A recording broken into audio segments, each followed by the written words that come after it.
Welcome, and thank you for joining us. This video shares hours of carefully narrated scary stories from abandoned places and forest stories, perfect for nighttime listening. If you enjoy the atmosphere, like, subscribe, and let me know where you're tuning in from. Make yourself comfortable and relax. Story 1. The map led us to a town the forest had already swallowed. I never should have trusted a map drawn on the back of a diner napkin. But desperation has a way of sanding down your better judgment, until all that's left is a smooth, stupid willingness to believe in anything that looks like a solution. My solution was Blackwater Bend, a name I'd never heard before, spoken by a man with soil under his nails and eyes that kept sliding toward the door as he talked. He'd been sitting next to me at a truck stop outside of Boise, nursing a coffee that had long gone cold. I was nursing my own kind of coldness, the hollow chill of an eviction notice and a bank account that had flatlined 3 weeks prior. "You look like you need a place to land," he'd said, not looking at me directly. His voice was gravelly, the kind that comes from years of cigarettes and silence. I told him I needed somewhere cheap, somewhere no one would ask questions. He nodded slowly, then pulled a pen from his shirt pocket. On the back of a napkin, already stained with coffee rings, he drew a series of lines, a winding road branching off Route 95, then a cluster of squares he labeled Blackwater Bend. He said the town had been abandoned since the 70s after the lumber mill shut down. Said there were houses still standing. Said nobody cared who slept in them anymore. "Forrest took it back mostly," he'd murmured, folding the napkin and sliding it across the Formica counter. "But the bones are still there. You can stay in the bones." I should have asked why he knew this. I should have asked why he was so eager to send a stranger into the woods. But rent was due, and the shelter had a 30-day limit, and the napkin felt like a lifeline in my hand. I thanked him. He left without finishing his coffee. 2 days later, I was bouncing down a gravel access road that wasn't on any official map. My ancient Honda Civic protesting every pothole, the forest closed in fast. First, just trees lining the pavement, then a solid wall of pine and fir pressing against the road until the asphalt itself surrendered to cracked concrete, then to packed dirt. The air changed too. The dry Idaho heat I'd grown accustomed to gave way to a damp, cool breath that smelled of rotting leaves and wet stone. My phone lost signal an hour back. The GPS had been useless for 45 minutes. All I had was the napkin map, now damp with sweat from my palm. When I finally saw the sign, it was hanging by a single rusted chain, tilted at a sickening angle. Blackwater Bend, it read. The letters faded to ghosts. Below, someone had spray-painted in jagged red letters, "Turn back." I killed the engine and sat in the sudden silence, listening to the tick of cooling metal. No birds. That was the first thing that struck me. No bird song, no squirrels chattering, no distant hum of insects. Just an immense cottony quiet that felt less like peace and more like holding one's breath. I got out and walked toward the town, or what was left of it. The forest hadn't just surrounded Blackwater Bend, it had invaded. Pine saplings grew straight through the floorboards of collapsed porches. Vines thick as my wrist strangled telephone poles that leaned like drunks. Roofs had caved in under the weight of decades of snow and the slow, patient pressure of root systems working their way into foundations. But some structures still stood. A general store with the windows boarded haphazardly. A church steeple piercing the canopy, though the cross at its peak had twisted sideways as if wrenched by a giant hand. And houses. Dozens of small clapboard houses, their paint long since weathered to gray, their windows dark and empty as eye sockets. I chose one at the edge of what might have been a town square. A small two-bedroom with a porch that had partially collapsed but whose front door still hung on its hinges. The keyhole was rusted shut, but a firm shoulder against the wood, and it gave way with a groan that seemed to echo unnaturally long in the stillness. The air inside was cold and carried the scent of mildew, old wood smoke, and something else. Something sweetly metallic, like dried blood or wet pennies. I dropped my backpack in what had been a living room. Furniture remained, a moth-eaten armchair, a table coated in a quarter-inch of dust, a porcelain sink in the kitchen that still held a few plates, fossilized with the remnants of a meal someone had abandoned mid-bite 40 years ago. Upstairs, one bedroom had a mattress still on its frame, though the springs were visible through torn fabric. I dragged my sleeping bag onto it. It wasn't much, but it was shelter. It was free, and for the first time in weeks, I felt a flicker of something like hope. Night fell fast beneath the canopy. By 6 o'clock, the light had bled from the sky, leaving a deep indigo gloom that the trees seemed to drink until even that vanished. I built a small fire in the cast-iron stove, feeding it with broken chair legs and floorboards I pried up with a rusted crowbar I found leaning against the porch.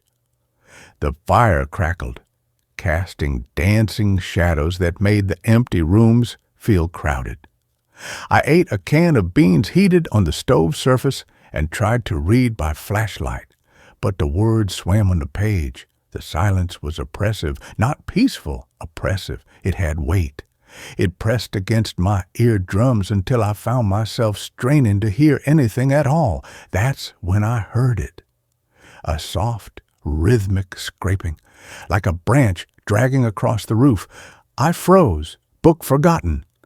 The sound came again, slow, deliberate, not the random skitter of a squirrel or the creak of settling wood. This was methodical. 3 slow scrapes, a pause, then 3 more. I killed the flashlight and crept to the window, peering through a crack in the boarded-up pane. Nothing but blackness and the faint silver outline of tree trunks. The scraping stopped. I waited 5 minutes, 10, my heart hammering against my ribs. When nothing else happened, I chalked it up to wind and my own frayed nerves. I slept fitfully, waking every hour to the sound of my own breathing. Morning brought weak, filtered light and a temporary return of courage. I explored the town properly, stepping carefully over collapsed sections of sidewalk and around trees that had ruptured through pavement like green fists. The houses were all similarly preserved in decay. A child's toy on a dusty floor, a calendar frozen on October 1973, family photographs faded to sepia ghosts on walls. But one house stood apart. At the far end of the main street, slightly larger than the others, with a wraparound porch and a sign above the door that read, Mayor's Office. The door was padlocked, but the lock was rusted through. A sharp tug, and it fell apart in my hands. Inside, the air was different, drier, colder. Dust motes danced in the slivers of light cutting through boarded windows. A large desk dominated the main room, its surface covered in papers yellowed with age. I brushed away dust and began to read. Not official documents, but journals, dozens of them stacked in precarious towers. The handwriting was spidery, frantic in places. I opened the most recent one, dated September 1974. September 12th.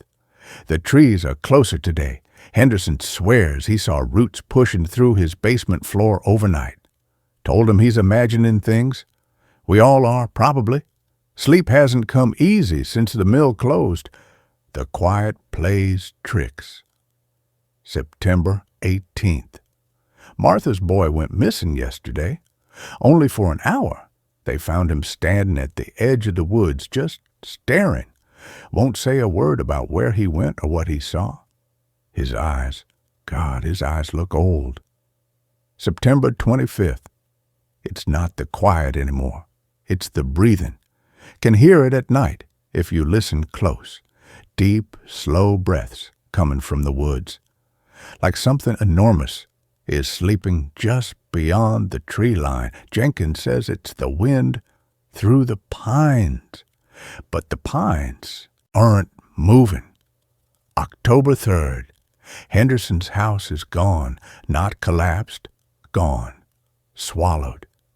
We stood at the edge of the clearing where it stood and stared at solid wall of pine, saplings no more than 5 years old growing where his foundation should be. No debris, no splinters, just trees. Martha packed her things this morning. Most of us are leaving tomorrow. I can't blame 'em, but this is my town. My grandfather founded this town. I won't run from trees. October 10th. They're all gone now, even Martha. Took the boy and left without a word. I'm the last one. The breathing is louder tonight, and there's another sound beneath it, a whispering. Not words, just the shape of words, like leaves rustling in a language I almost remember. The map in the desk drawer is wrong now. I redrew the roads this morning, and the lines moved while I wasn't looking. The forest is redrawing us. The final entry was a single sentence, the ink blotted as if by a trembling hand. It doesn't want us to leave. It wants us to stay and become part of the quiet. Asterisk. I dropped the journal as if burned. My hands were shaking. I stumbled back to my house in the growing dusk, the words echoing in my skull. That night, I didn't build a fire. I sat in the dark with my back against the wall, knife in hand, listening. And I heard it. The breathing. Not wind. Not imagination. A slow, wet inhalation that seemed to come from everywhere at once, followed by an exhalation that made the walls of the house tremble almost imperceptibly. Beneath it, the whispering. Not quite words, but the ghost of syntax, the rise and fall of conversation just beyond comprehension, like hearing a radio tuned between stations. I didn't sleep. At first light, I packed my bag with frantic haste. I was leaving. Napkin map be damned. I'd walk to the highway if I had to. But when I stepped onto the porch, my blood turned to ice. The road was gone. Where the dirt track had been yesterday, there was now only forest. Not overgrown, replaced. Young pines stood in perfect rows where tire tracks had cut the earth. Ferns carpeted what had been packed dirt. I ran toward where I remembered the turnoff to be, crashing through underbrush, my breath ragged. After 20 minutes of stumbling, I broke into a small clearing and froze. It was my house. The same collapsed porch, the same boarded window with the crack I'd peered through last night. I'd run in a perfect circle, or the forest had moved around me. Panic seized me. I tried again, this time marking trees with deep gashes from my knife. I walked due east, or what I thought was east, for an hour, my arms bleeding from thorns, my throat raw. When I stopped to catch my breath, I saw it, my knife marks on a pine directly ahead. I'd return to the same spot without ever turning. That's when I understood what the mayor's journal meant. The forest wasn't just reclaiming the town, it was digesting it. And it had no intention of letting me pass through its digestive tract. Days blurred, I don't know how many. Time lost meaning without sunrise or sunset, just a perpetual twilight beneath the canopy. I rationed my food until it ran out, then ate bitter berries I found growing in the yard, praying they weren't poisonous. The whispering grew louder each night, sometimes resolving into almost words that slithered at the edge of hearing. Once, clear as day, I heard my name, not shouted, not called, just spoken softly from the woods behind the house, as if reminding me I hadn't been forgotten. I started seeing things.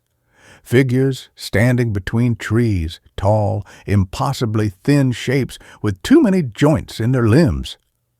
They never moved, never approached, just stood and watched with faces that were smooth and featureless as river stones. I'd blink and they'd be gone, or maybe they'd never been there at all. Hunger and fear are talented hallucinators. The worst was the roots. They began appearing inside the house.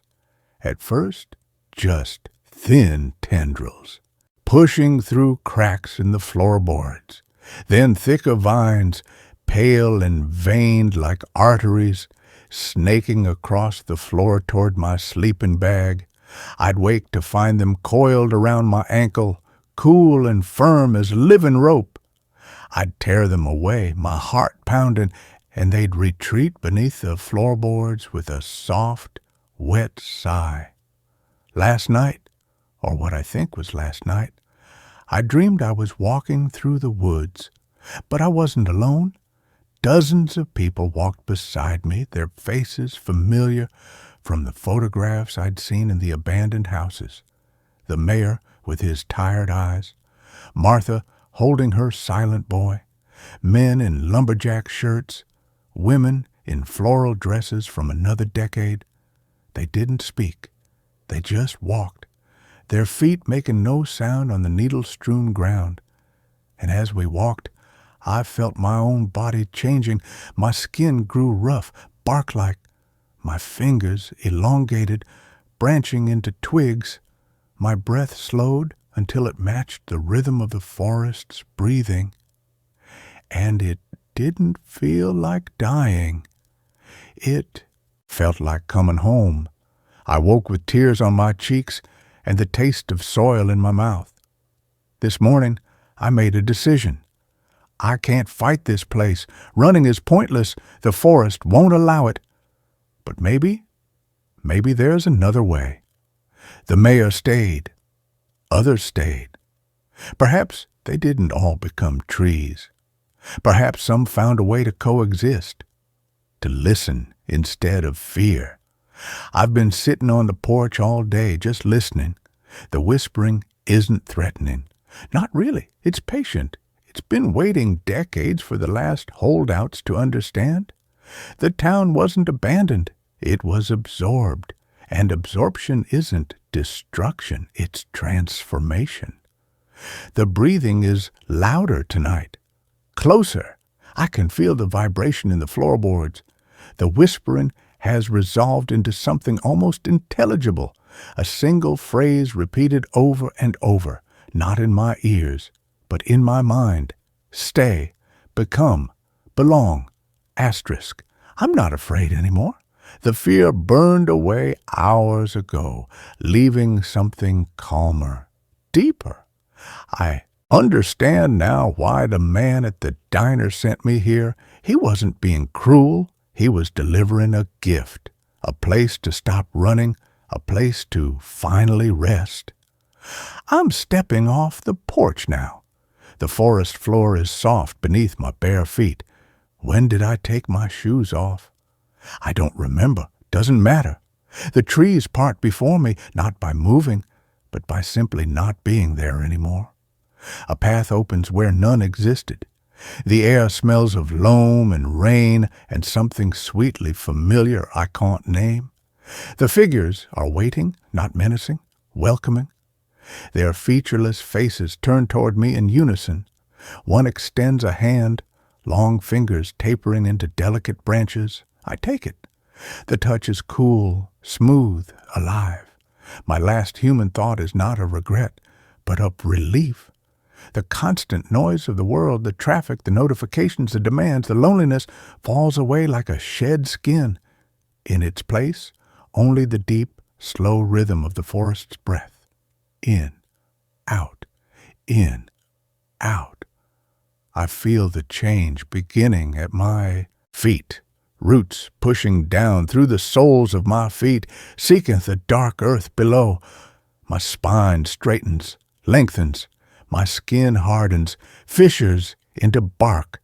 My arms lift, not by my will, but by some ancient imperative, stretching toward the canopy where a sliver of moonlight filters through. My vision fractures into 1,000 points of green and gold. I can see the slow pulse of sap in every tree around me. I can feel the dreams of the people who became this forest decades ago. Not as memories, but as weather patterns in my consciousness. A child's laughter becomes a breeze in the upper branches.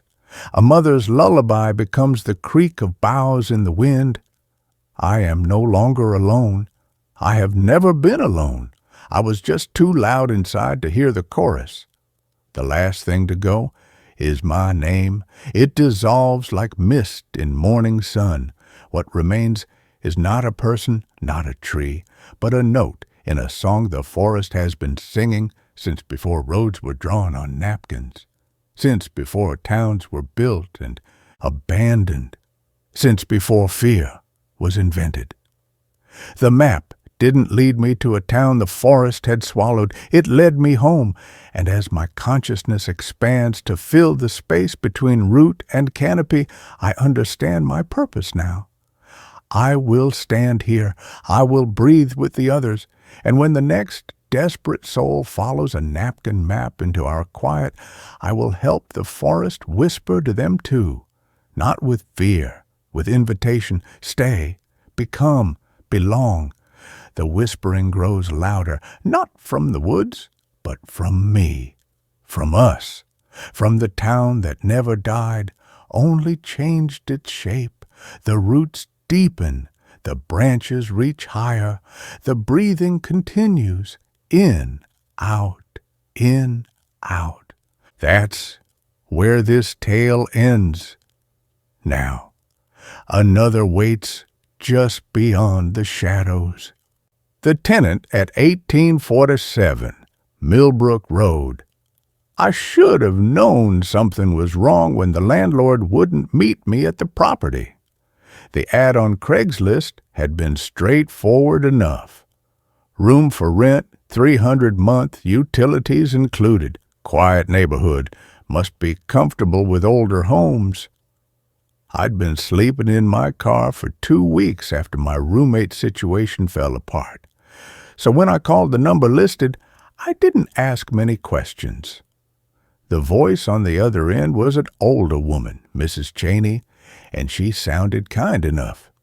She said the house had been in her family for generations, but she lived across town now and just needed someone to occupy the space. Keep the pipes from freezing, she said. Keep an eye on things. The key will be under the 3rd flower pot on the porch, she told me. You can move in tonight if you'd like. First month is free if you stay through winter.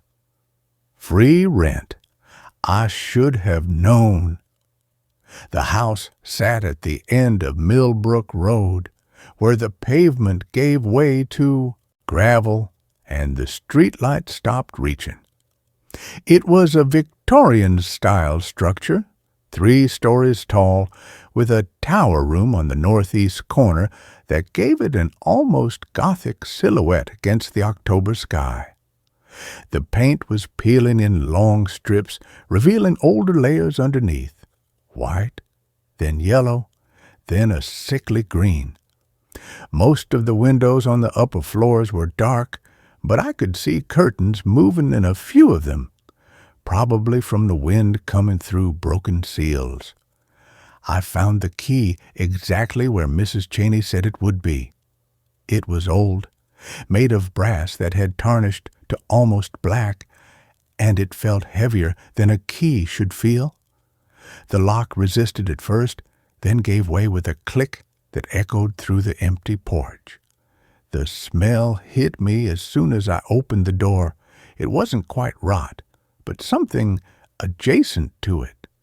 The smell of a place that had been closed up for too long, where the air had gone stale and thick. I fumbled for a light switch and found one just inside the entrance. The chandelier above me flickered to life, casting uneven light across a foyer that looked like it hadn't been updated since 1950. The wallpaper was a pattern of faded roses peeling at the seams.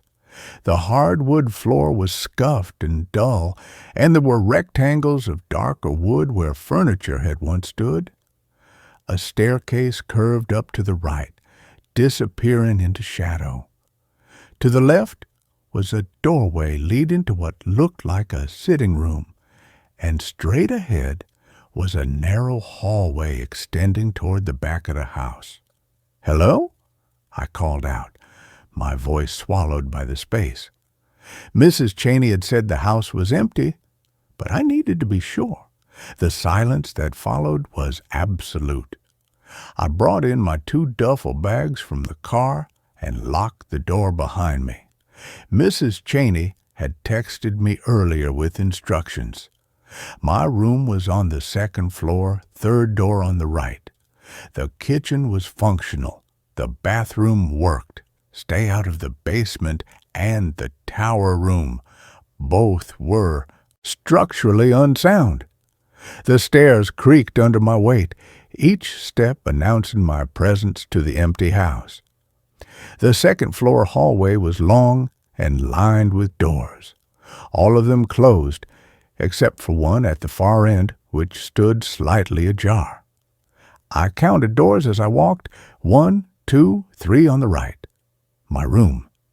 I pushed the door open and reached for the light switch. The overhead bulb was dim, but it was enough to see that the room was small and simply furnished. A twin bed with a bare mattress, a wooden dresser with a cracked mirror, and a single window that looked out over the backyard. The wallpaper here was different, a pattern of small blue flowers that might have been cheerful once, but now just looked faded and sad. I dropped my bags on the floor and sat on the bed. The springs groaned. Through the window, I could see the backyard stretching into darkness, and beyond that, a line of trees that seemed to go on forever. No neighboring houses, no lights, except for the weak glow from my room. I should have felt relieved to have a roof over my head, but instead I felt a creeping unease that I couldn't quite name. The house was too quiet, too still. It felt less like a home and more like something holding its breath. That first night, I didn't hear anything unusual. I set up my sleeping bag on the mattress. I'd buy sheets later, and lay in the darkness, listening to the ordinary sounds of an old house. The ticking of cooling pipes, the settling of floorboards, the wind pushing against the windows. I told myself that this was fine, that $300 a month in this neighborhood was a steal, even if the house was old and creepy. I'd been in worse situations. I almost believed it. The next morning, I woke to sunlight streaming through the window and the sound of birds outside. In the daylight, the house seemed less ominous, just old and neglected. I explored a bit more thoroughly, finding the kitchen at the back of the first floor, a cramped space with appliances from the 1970s that somehow still worked. and a bathroom on the second floor that had rust stains in the tub, but functional plumbing. I kept away from the basement door, which was in the kitchen and had been nailed shut with 2x4s, and I didn't venture up to the third floor where the tower room was. Mrs. Cheney had left some basic supplies in the kitchen: coffee, bread, peanut butter. There was a note on the counter in spidery handwriting. "Welcome. Please call if you need anything. The fuse box is in the hallway closet if the power goes out. Don't go into the basement. MC." I made coffee in a percolator that looked like it belonged in a museum and sat at the kitchen table, looking out the window at the overgrown backyard. I should have felt better in the daylight, but the unease from the night before hadn't entirely lifted. Something about the house felt wrong, like walking into a room right after an argument has ended. You can't see what happened, but you can feel the residue of it in the air. I spent the day job hunting online and trying to make my room more livable. I bought sheets at a thrift store along with a lamp and some towels. When I returned to the house in the late afternoon, I noticed for the first time that there were scratches on the inside of my bedroom door, long, deep gouges in the wood like something had been trying to get out or in. That night, I heard the first sound. It was around 2 a.m. when I woke to the noise.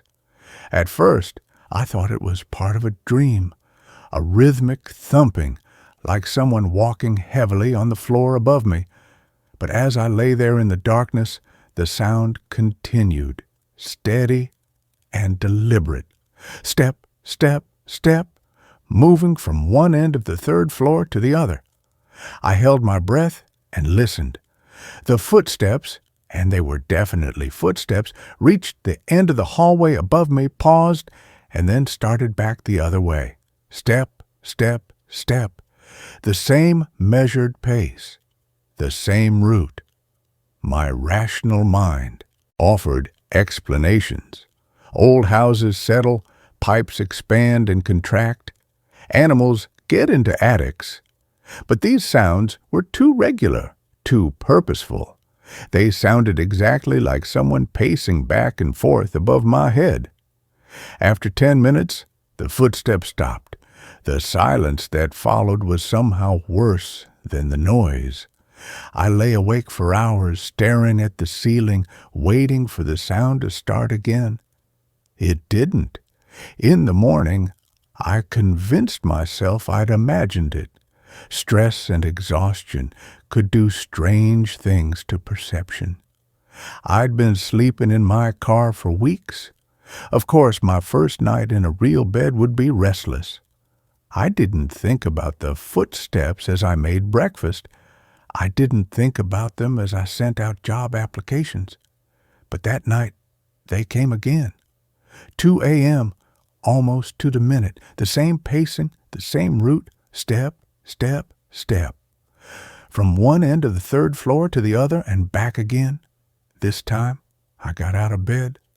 I opened my door slowly, careful to keep it from creaking, and looked down the dark hallway. The footsteps continued above me, and now I could hear something else beneath them. A dragging sound, like something heavy being pulled across the floor. The sounds moved directly over my head, then continued down the hallway above me toward the front of the house. I thought about going upstairs. I even put my hand on the banister, but something stopped me. An instinct, a whisper of self-preservation that said investigating strange noises in a creepy old house at 2 a.m. was exactly how people got hurt in situations like this. Instead, I went back to my room, closed the door, and put in earbuds. I played white noise until the battery died, and then I just lay there listening to the pacing above me until it finally stopped around 4 a.m. The next morning, I called Mrs. Cheney. "Is anyone else living in this house?" I asked, trying to keep my voice casual. There was a long pause on the other end of the line. "No, dear, it's just you. Why do you ask?" "I've been hearing noises at night. Footsteps on the third floor." Another pause, longer this time. "Old houses make all sorts of sounds, especially in the fall when the temperature changes. The wood expands and contracts. It can sound just like footsteps." "This sounds exactly like footsteps, like someone walking back and forth." "I assure you, there's no one else in the house." Her voice had taken on a sharp edge. "Are you having second thoughts about the rental?" I should have said yes. I should have told her I'd be out by the weekend. But I thought about my empty bank account, about sleeping in my car again, about the coming winter. "No," I heard myself say. "I'm sure you're right. Old houses. I'll get used to it." "Good. I'm glad we have an understanding." She hung up before I could say anything else. I spent that day researching the house. The internet connection was spotty. The router was ancient and kept dropping signal, but I managed to find some information. 1847. Millbrook Road had been built in 1891 by a doctor named Edmund Fairfax. He'd lived there with his wife and 3 children until 1904, when there had been some kind of tragedy. The records were vague, but I found a newspaper article from that year with the headline, "Prominent Physician's Family Dies in Mysterious Circumstances." The article itself was behind a paywall I couldn't afford to bypass, but the preview text mentioned unexplained deaths and an investigation closed without conclusion. After 1904, the house had changed hands multiple times, never staying with one family for more than a few years.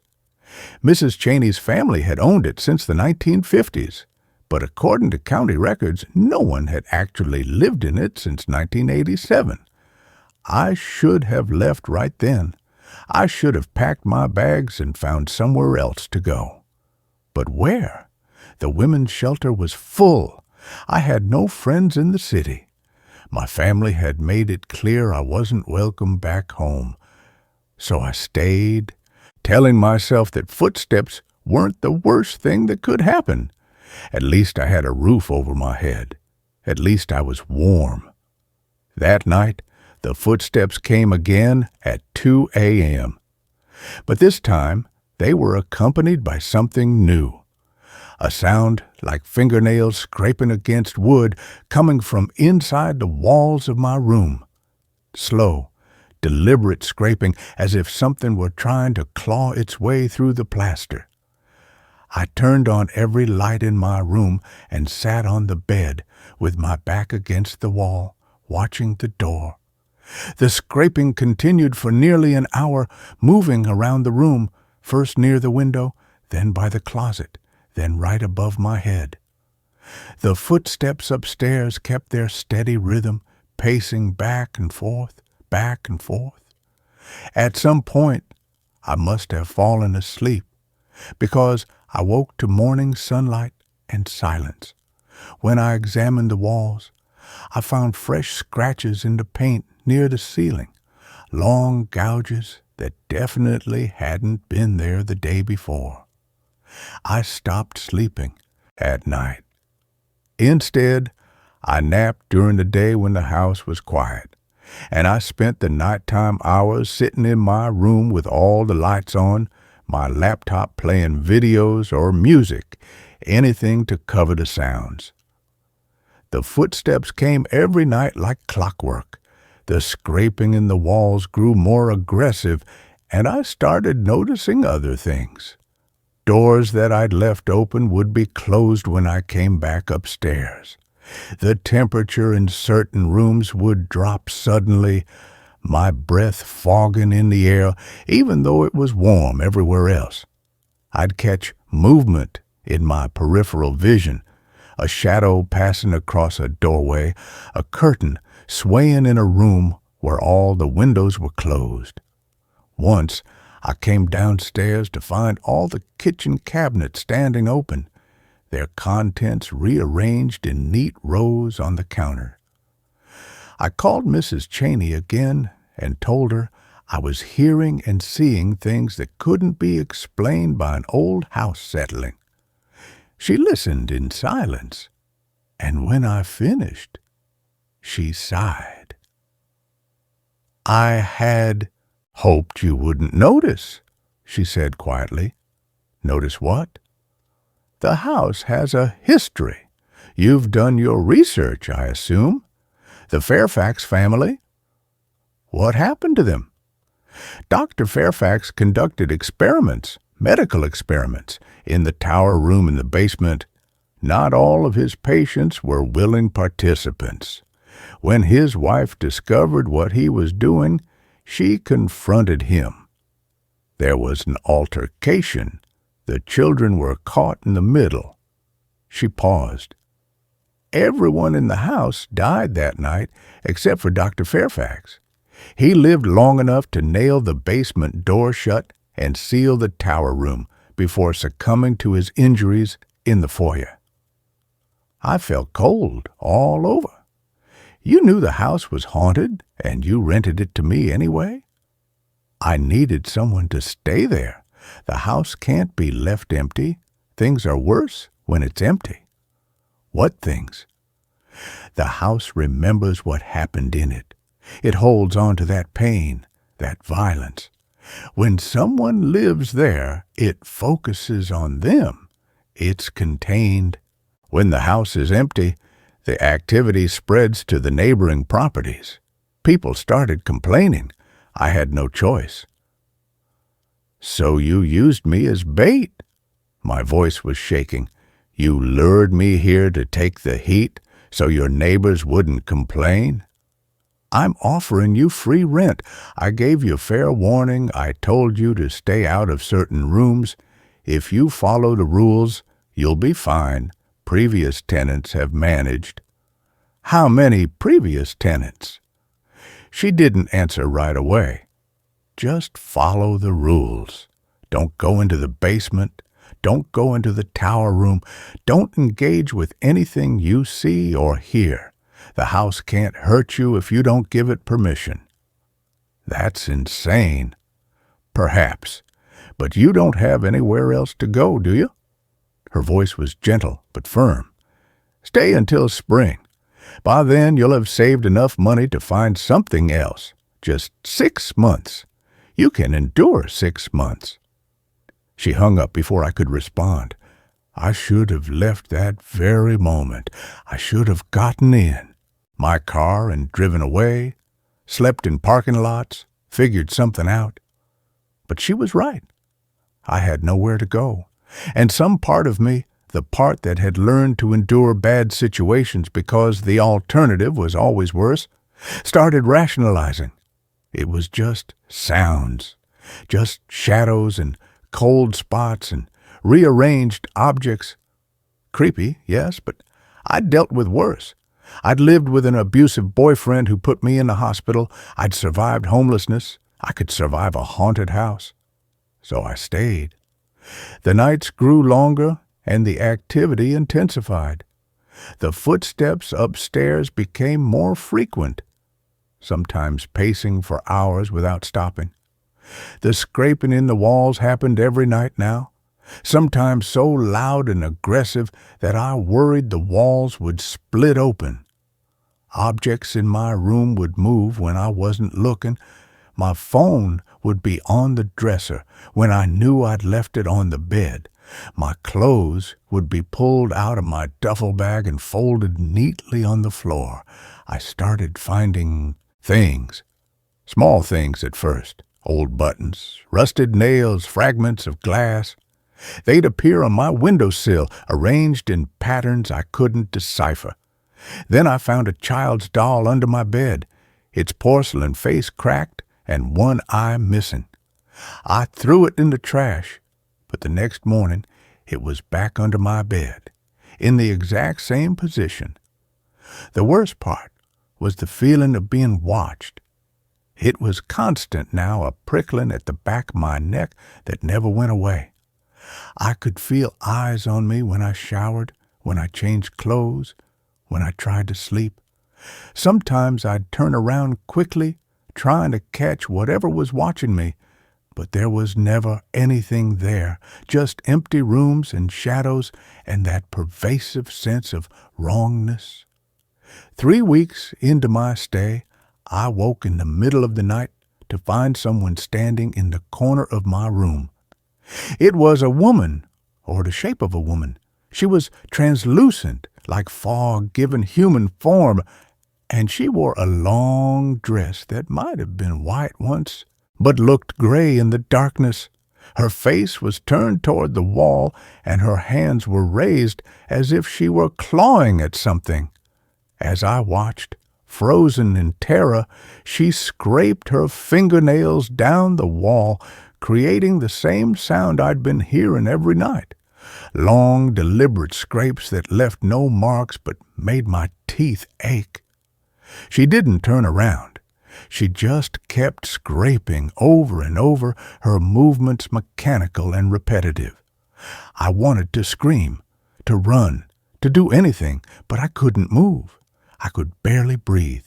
I just lay there, watching her, until she finally faded away as the first light of dawn touched the window.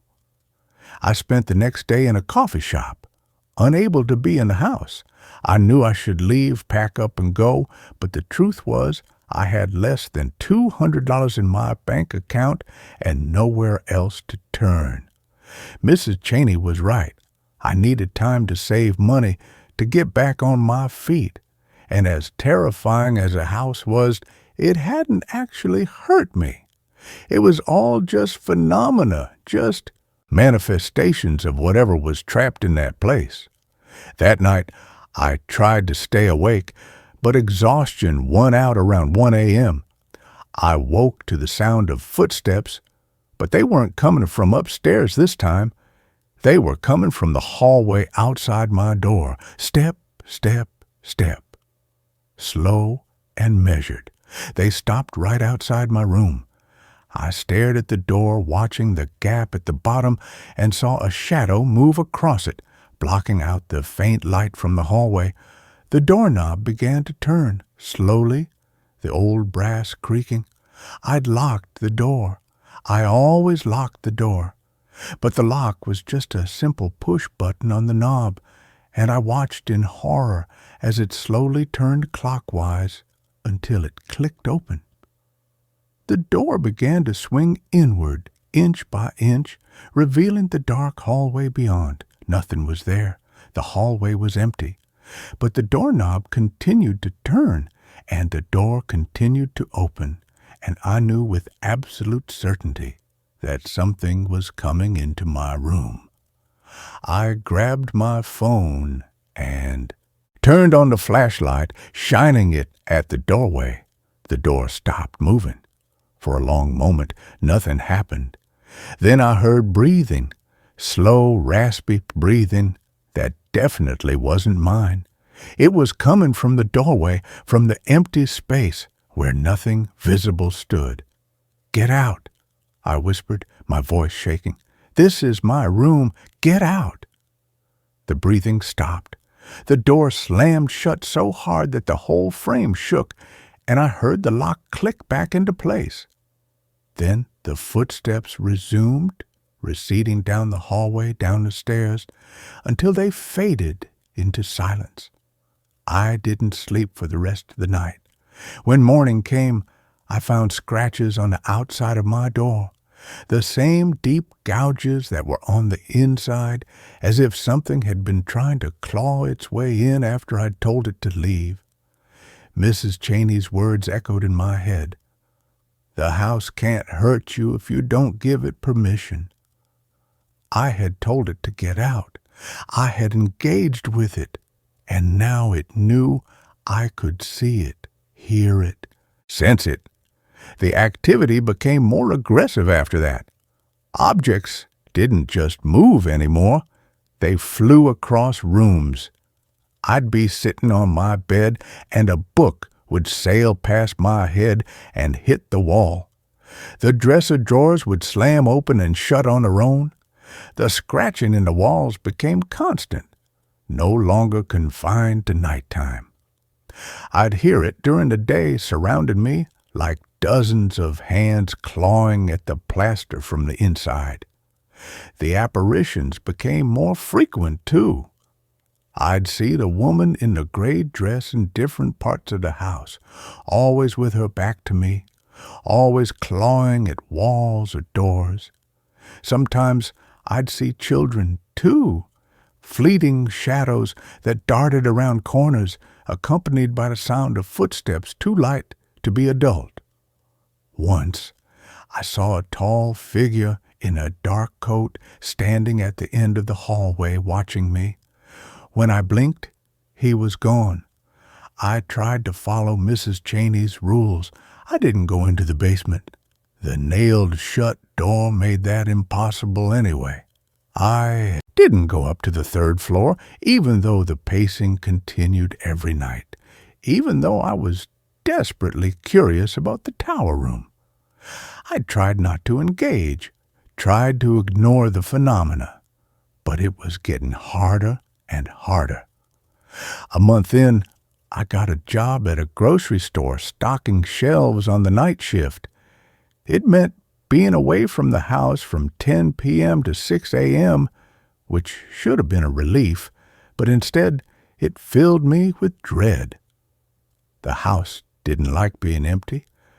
I'd come home in the morning to find furniture moved, pictures pulled off walls, my belongings scattered across every room like someone had been searching for something.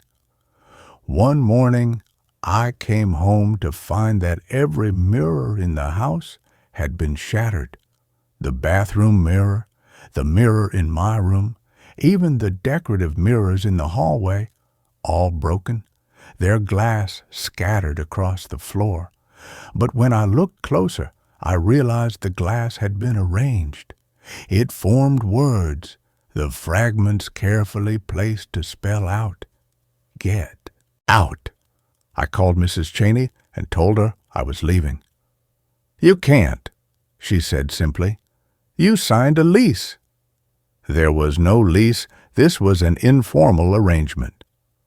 "You agreed to stay until spring. We have a verbal contract." "I don't care about contracts. This place is dangerous."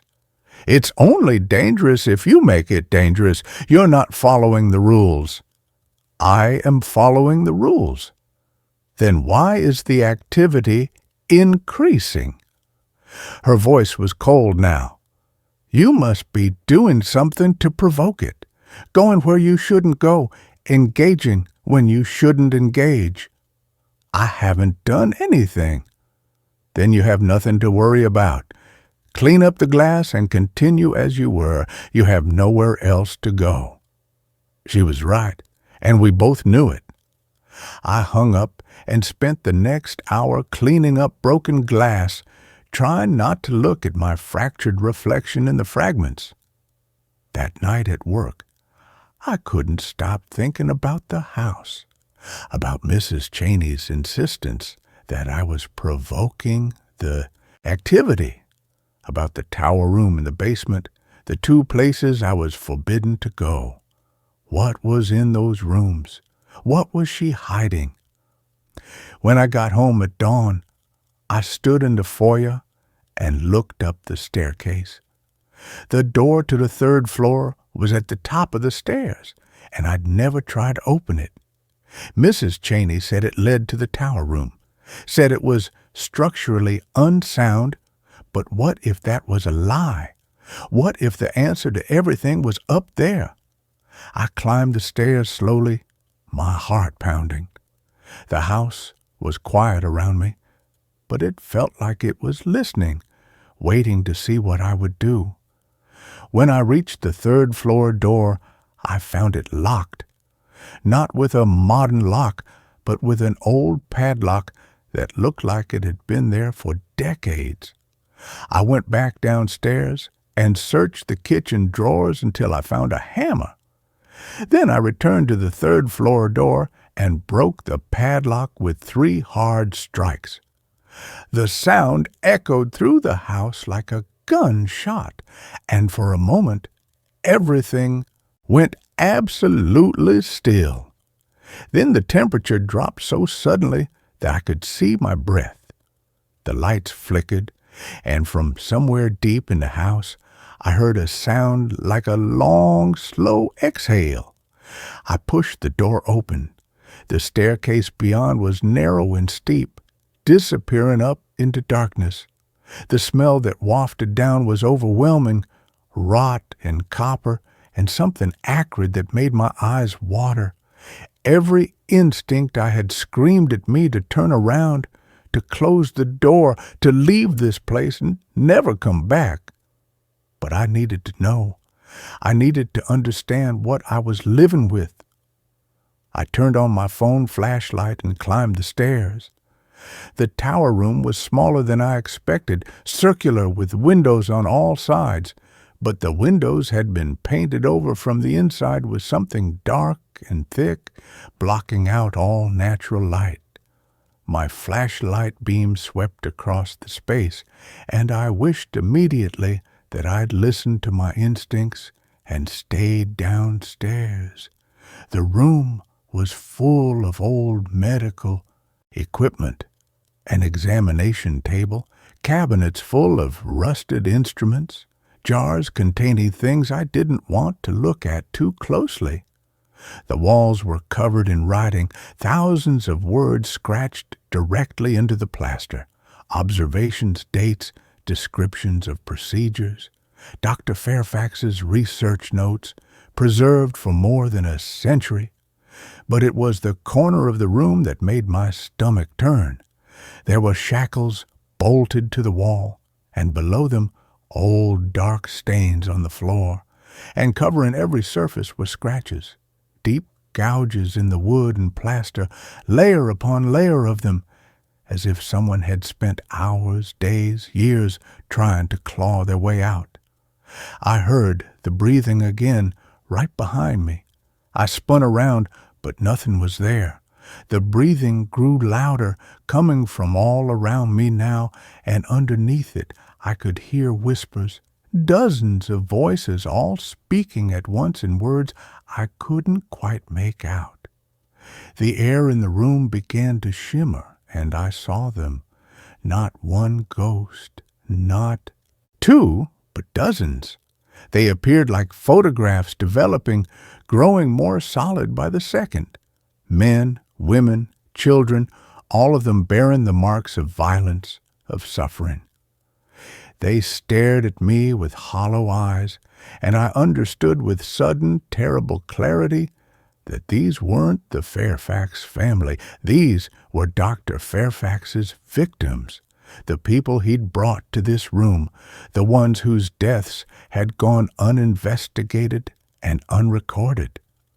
They moved toward me as one, their mouths opening in silent screams, their hands reaching out. I stumbled backward, dropping my phone, plunging the room into darkness except for the ghostly light emanating from the apparitions themselves. I felt cold hands grabbing at me, pulling at my clothes, my hair, my skin. The whispers grew into a deafening roar, and I could finally make out what they were saying. "Join us. Stay. Don't leave us alone. Join us." I screamed and ran, shoving through the mass of bodies that felt both solid and insubstantial at the same time. I threw myself down the stairs, tripping and stumbling, feeling those cold hands still grasping at me. I made it to the second floor and slammed the door behind me, but I could hear them on the other side, scratching, moaning, trying to get through. I ran to my room and grabbed my bags, throwing in anything I could reach. I didn't care about leaving things behind. I didn't care about having nowhere to go. I had to get out of this house before it killed me, or worse, before it made me one of those tortured spirits trapped forever in this place. I was halfway down the stairs to the first floor when the lights went out, all of them simultaneously, plunging the house into absolute darkness. I froze, clutching the railing, my bags heavy on my shoulder. In the darkness, I could hear movement all around me, footsteps, breathing, the rustle of fabric, the scrape of fingernails on wood. A voice spoke in the darkness, clearer than all the others. It was a man's voice, cold and clinical. "You shouldn't have opened that door. They've been waiting so long for someone to set them free." A light appeared at the top of the stairs. Not electric light, but a soft, ghostly glow. In it, I could see the figure from the hallway, the tall man in the dark coat. His face was partially obscured, but I could make out enough to see that he was smiling. "You've given them permission now," he said. "By opening that door, by acknowledging their existence, you've given them a way out. They'll follow you wherever you go now, unless—" "Unless what?" I asked, hating how my voice shook. "Unless you take their place. Stay here. Become the new keeper of this house. Let them move on while you remain." "You're insane." "I'm practical. Someone must stay. The house requires it. If you leave, they'll follow you, and the violence that happened in this place will follow them. They're angry, you see. They've been trapped here for so long, and now they have a chance to be free. But they don't understand freedom anymore. They only understand pain and rage. Wherever they go, suffering will follow." The ghostly light began to descend the stairs toward me, and with it came all the others. The victims from the tower room, the woman in gray, the children, all of them moving as one mass of translucent figures. They flowed down the stairs like water, surrounding me, their hands reaching out. I did the only thing I could think of. I ran for a front door, burst through it, and didn't stop running until I reached my car. My hands were shaking so badly I could barely get the key in the ignition. But I managed, and I sped away from that house like all the demons of hell were chasing me. Maybe they were. That was 3 months ago. I've been living in my car again, moving from place to place, never staying anywhere longer than a few nights. 'Cause Dr. Fairfax was right about one thing. They did follow me. I see them in reflections now, in store windows, in bathroom mirrors, in the surface of my coffee. The woman in gray is always there, still clawing at nothing. The children dart between cars and parking lots. And sometimes, late at night, I hear the pacing. Step, step, step, moving across the roof of my car, up and down, never stopping. I went to a priest. He tried to perform a blessing, but the temperature in his church dropped so suddenly that frost formed on the windows, and the statue of Mary began to weep. He asked me to leave. I tried sage, salt circles, every folk remedy and internet solution I could find. Nothing works. They're attached to me now, bound to me by that moment when I opened the door and saw them, when I acknowledged their existence and gave them a way out of that room. Sometimes I think about going back to the house, about accepting Dr. Fairfax's offer, taking their place so they can finally move on, but I'm too much of a coward for that. So instead, I keep driving, keep moving, trying to stay ahead of the growing crowd of spirits that follows me everywhere I go. I haven't slept in weeks. Every time I close my eyes, I'm back in that tower room, surrounded by the marks of suffering, and I can hear their voices. Join us. Stay. Don't leave us alone. Last night, I saw something new in my rearview mirror. It was Dr. Fairfax, sitting in my back seat, watching me with that same cold smile. You can't run forever, he said. Eventually, you'll have to make a choice. Come back to the house, or let them turn wherever you are into the same kind of hell. The suffering has to go somewhere. It always does. I'm writing this from a rest stop somewhere in Nevada. I've been driving for 3 days straight, trying to get as far from Kansas as possible, but I know it won't matter. Distance means nothing to them. They're not bound by geography or physics. They're bound to me. I don't know what I'm going to do. I don't know if there's any way to fix this, to break whatever connection I forged when I opened that door. All I know is that I should have listened to Mrs. Cheney. I should have followed the rules, and I should never, ever have been desperate enough to rent a room at 1847 Millbrook Road. If you're reading this and you ever see an ad for cheap rent in an old house, if someone tells you to stay out of certain rooms, if something feels wrong from the very beginning, trust that feeling. Leave, because some places are haunted for a reason, and some doors are locked for a reason, and once you open them, there's no going back. The sun is setting now, and I can see them gathering in the lengthening shadows around my car, more of them each day, their numbers growing as word spreads among the dead that someone finally opened the door. Soon there will be too many to count, and I don't know what will happen when they reach critical mass. I'm so tired. Maybe tonight I'll stop fighting. Maybe tonight I'll just close my eyes and let them in. At least then it would be over. Or maybe I'll start the car again and keep driving, keep running, keep hoping that somewhere out there is a solution I haven't found yet. Keep hoping that this isn't how my story ends, alone in a car, surrounded by the angry dead, paying the price for one moment of curiosity in a house that should have been left alone. The woman in gray is standing right outside my window now, her palm pressed against the glass. She's not clawing anymore. She's just watching me, waiting. They're all waiting. I should have stayed in my car that first night. I should have driven away the moment I saw that house at the end of Millbrook Road. But I was desperate, and desperation makes you do stupid things. Now I'm paying for it. Now we're all paying for it. If you ever find yourself in Kansas and you see a woman living out of her car, surrounded by shadows that don't quite match the light, that's me.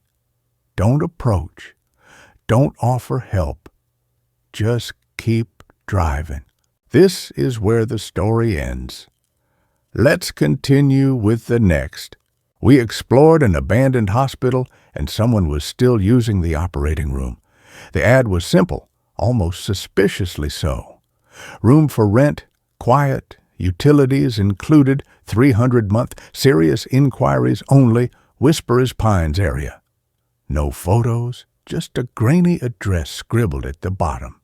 My bank account was bleeding red after the layoff, and the thought of another month in that roach motel near the interstate made my skin crawl. Whispering Pines. I remembered the name. An old, sprawling complex on the outskirts of town, shuttered decades ago after a series of scandals involving patient neglect and unexplained deaths.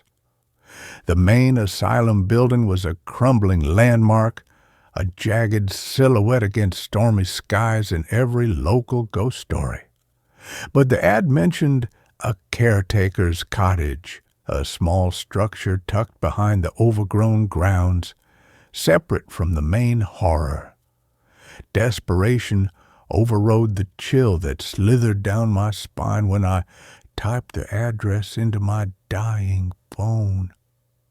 The owner, a gaunt man named Mr. Hargrave, with eyes that darted like trapped birds, met me at the rusted iron gate. He didn't smile. He jangled a heavy ring of keys, the sound unnaturally loud in the oppressive silence of the overgrown approach. The air smelled thickly of damp earth, decaying leaves, and something else, faintly chemical, like old antiseptic, buried under the rot. He led me past skeletal trees clawing at the gray afternoon sky, their branches scraping against the boarded-up windows of the main asylum building. It loomed, a decaying giant of brick and broken glass, its upper floors dark and hollow-eyed. Vines choked the fire escapes. Graffiti bled down its walls like infected wounds. Hargrave didn't look at it. He kept his gaze fixed straight ahead, towards a small single-story brick building partially swallowed by ivy and tall dead grass. "The cottage," he stated flatly, stopping before a heavy wooden door. It looked solid, surprisingly intact, compared to the monstrosity behind it. He unlocked it with a key that groaned in protest. Inside smelled of dust and mildew, but it was clean. Bare walls, a single window overlooking the asylum's overgrown rear courtyard, a narrow bed, a small sink, a hot plate, and a cold, empty space where a fridge should have been. The utilities were indeed on. A flickering fluorescent tube buzzed overhead, and the tap sputtered rusty water before clearing. It was sparse, cold, and the view was of looming decay, but it was $300. My last $300. "Quiet hours after 10, Hargrave muttered, handing me a single key. "No guests, no parties. You see anything unusual, you don't investigate. You stay inside, lock the door. Understand?" His eyes flickered towards the asylum building, then back to me, intense and warning. "This place, it's got history, bad history. Some folks say things linger. I just take care of the grounds." "Barely." He was gone before I could ask what he meant by grounds or linger, his footsteps crunching hurriedly away on the gravel path, leaving me alone with the buzzing light and the deepening shadows outside the window. The first night was quiet, too quiet, the usual city hum, distant traffic, sirens, the thump of bass from a car was absent, replaced by a silence so thick it pressed against my eardrums. The only sounds were the wind sighing through the asylum's broken windows, the rustle of unseen creatures in the tall grass, and the persistent rhythmic drip, drip, drip of water from a leak somewhere in the cottage's roof. I tried to sleep, but the darkness outside the window felt alive, watchful. The asylum's silhouette seemed to lean closer, its empty windows like black sockets staring directly at my room. I pulled the thin blanket over my head, feeling foolish, but the unease was a physical weight on my chest. The noises started on the third night, not loud, not immediately terrifying, but wrong. Around 2 a.m., a soft scrape from the direction of the main building, like something heavy being dragged slowly across concrete. I told myself it was an animal, a raccoon maybe, rooting through debris.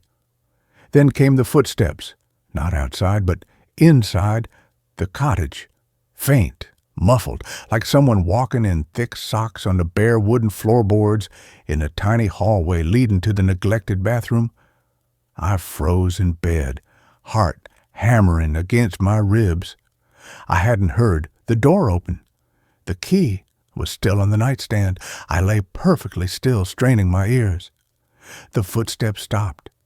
Silence returned, heavier than before. I rationalized it. Old pipes settling, the wind rattling a loose floorboard.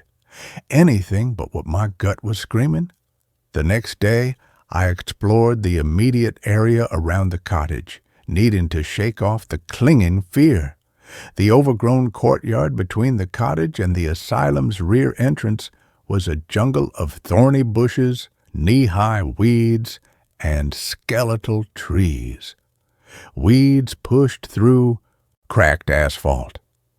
The rear entrance of the asylum was a massive, rusted metal door, chained shut with a padlock thick with rust, but beside it, partially hidden by a collapsed section of chain-link fence, was a smaller service door. Its lock was broken, hanging loose. Curiosity, that stupid, persistent human trait, warred with Hargrave's warning, "You see anything unusual? You don't investigate?" But what if it was just decay? What if it was safe to see where I was living? I pushed the service door open. It groaned on stiff hinges, releasing a wave of stale, frigid air that carried that same underlying scent of antiseptic, now mixed with dust and something vaguely organic, like old meat left in a damp cellar. Darkness yawned before me. I fumbled for my phone's flashlight.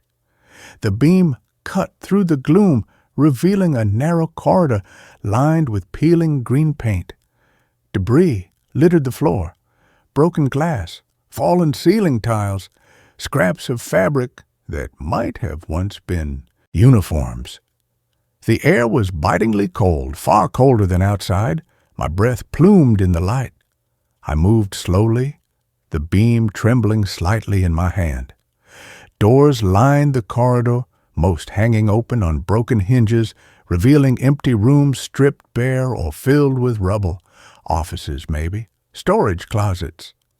The silence was absolute, broken only by the crunch of grit under my boots and the frantic thudding of my own pulse in my ears.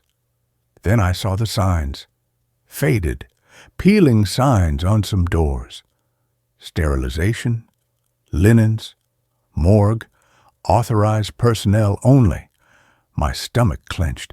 I shouldn't be here. Hargrave's warning echoed, but I needed to know. I needed to see the heart of the place. I found the stairs.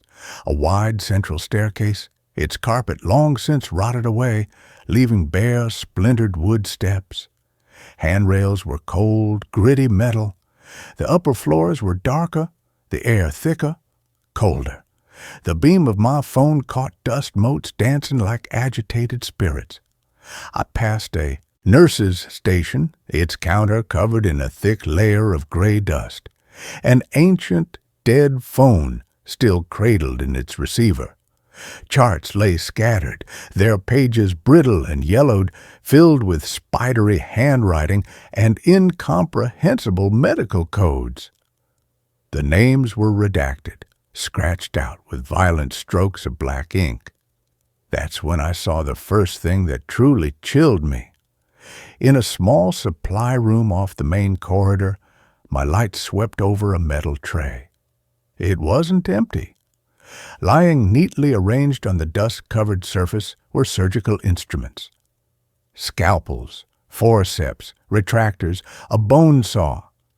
They gleamed dully under my light, unnaturally clean compared to the surrounding grime. No rust, no dust on their sharp edges. It was as if they'd been used recently, carefully wiped down, and left waiting. My throat went dry. I backed out of the room quickly, not stopping to look further. The rationalizations were crumbling. Animals don't sterilize scalpels. I made it back to the cottage, slamming the door and locking it, my hands shaking. I didn't tell Hargrave. What could I say? I broke in and found clean scalpels. He'd throw me out, and I had nowhere else to go. That night, the noises returned, louder, not just scraping, thumping, heavy, deliberate impacts from deep within the asylum, vibrating faintly through the cottage's floorboards. And the footsteps inside the cottage hallway were back, closer this time. I heard the distinct click of the bathroom door latch turning. I didn't move. I lay rigid, sweat beading on my forehead despite the cold, listening to the slow, soft tread of bare feet on the wooden floor just outside my bedroom door.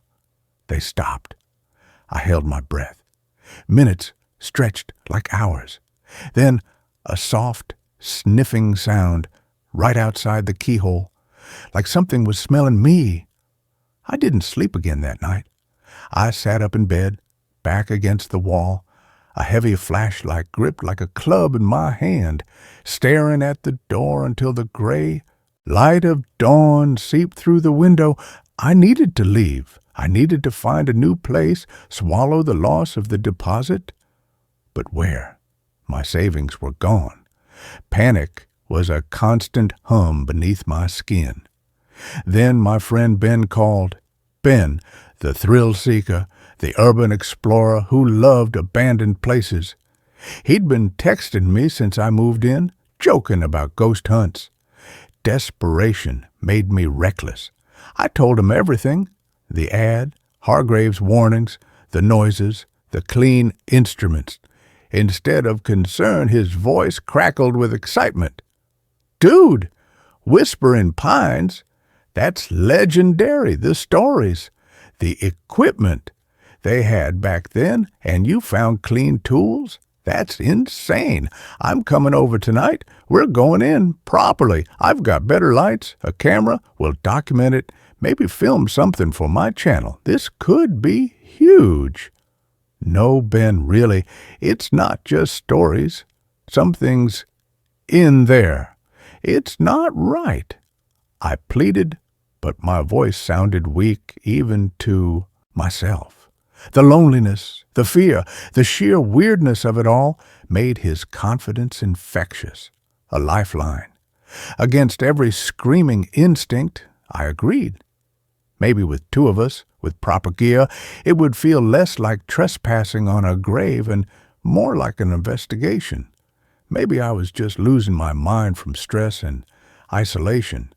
Ben's arrival that evening, laden with powerful LED lanterns, a GoPro, and his usual boisterous energy, did make the cottage feel safer. The buzzing fluorescent light seemed less ominous. He laughed off my stories, chalking the noises up to old buildings settling and your paranoid city brain. Seriously, man, he said, clapping me on the back as we geared up in the cottage's dim light. This place is a gold mine. Abandoned asylums are the pinnacle, and you've got front row seats. We'll hit the main floor, maybe find the old admin offices, see if there's any records left. And that OR wing? Rumor has it they did some seriously messed up experimental surgeries in the basement ORs.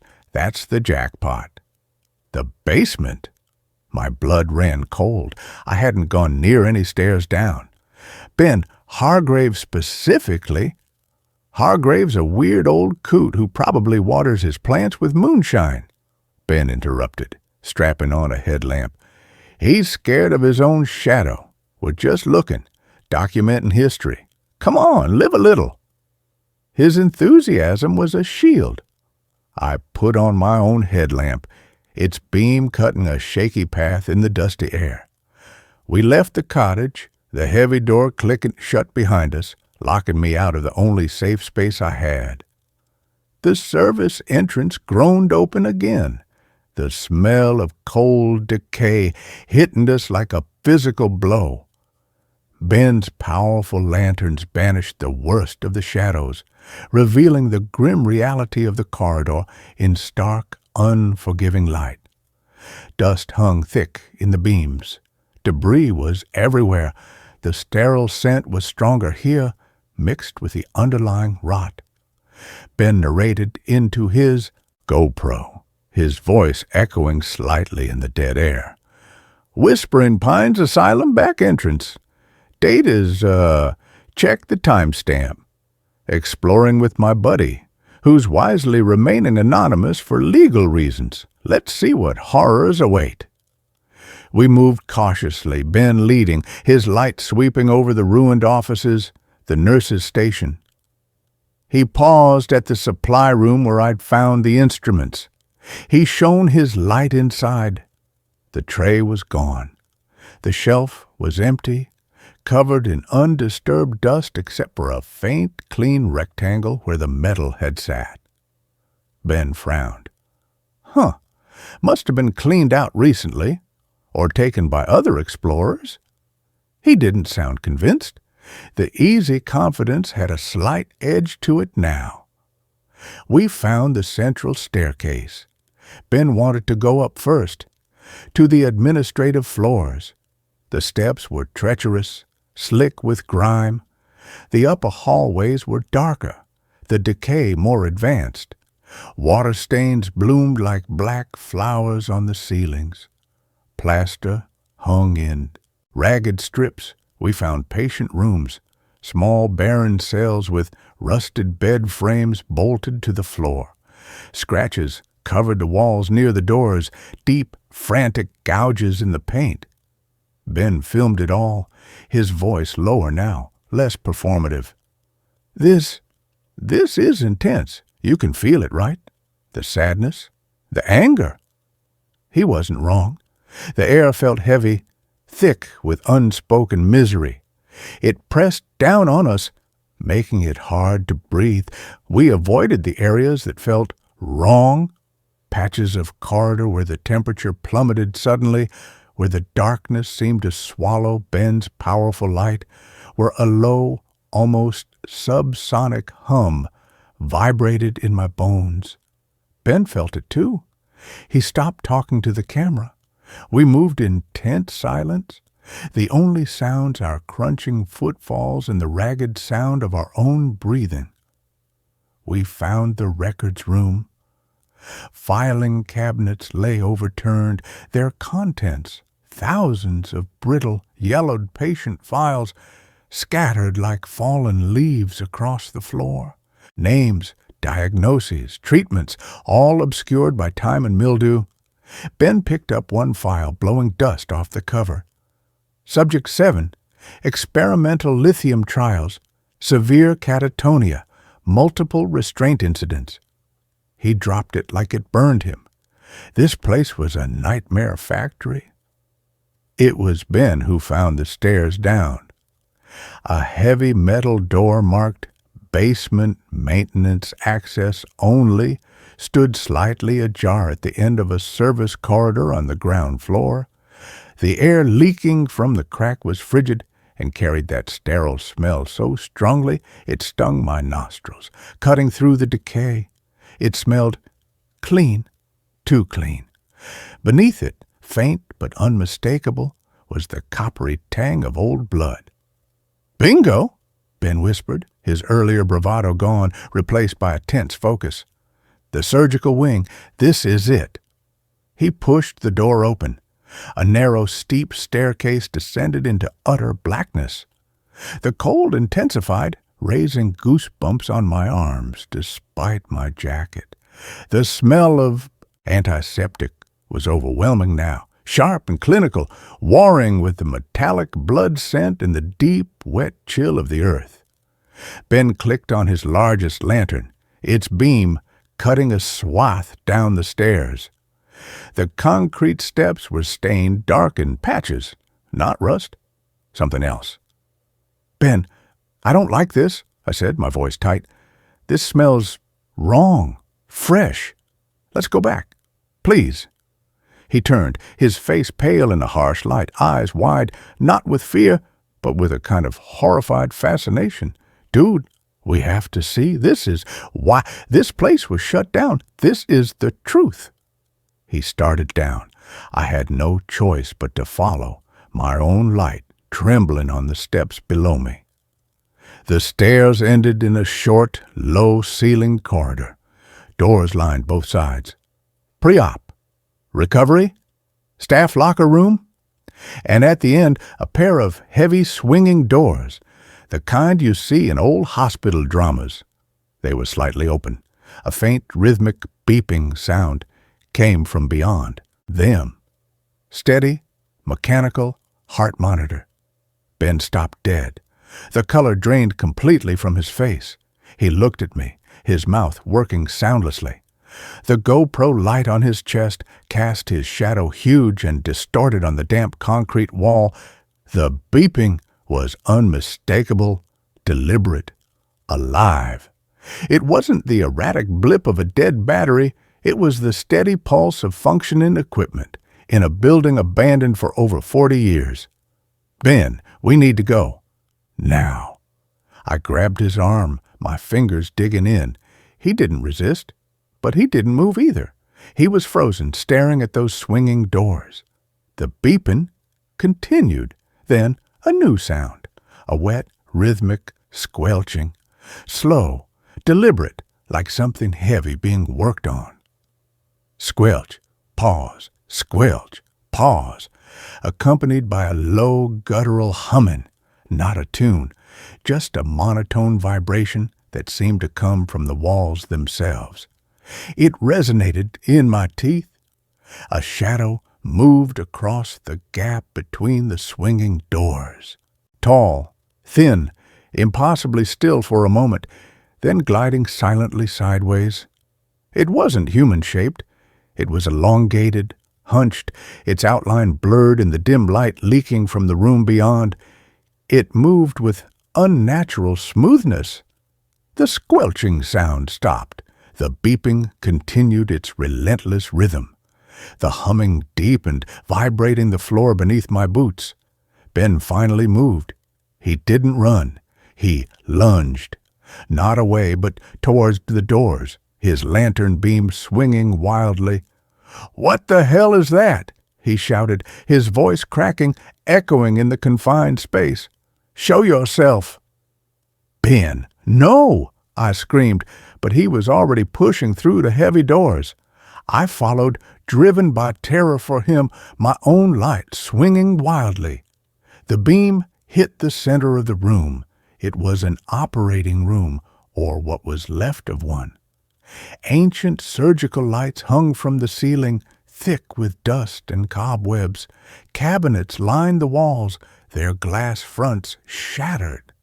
But in the center, under the one set of lights that wasn't draped in shadows, stood an old, stained operating table.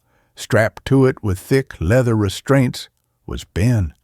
His eyes were wide with terror, his mouth gagged with a wad of gauze.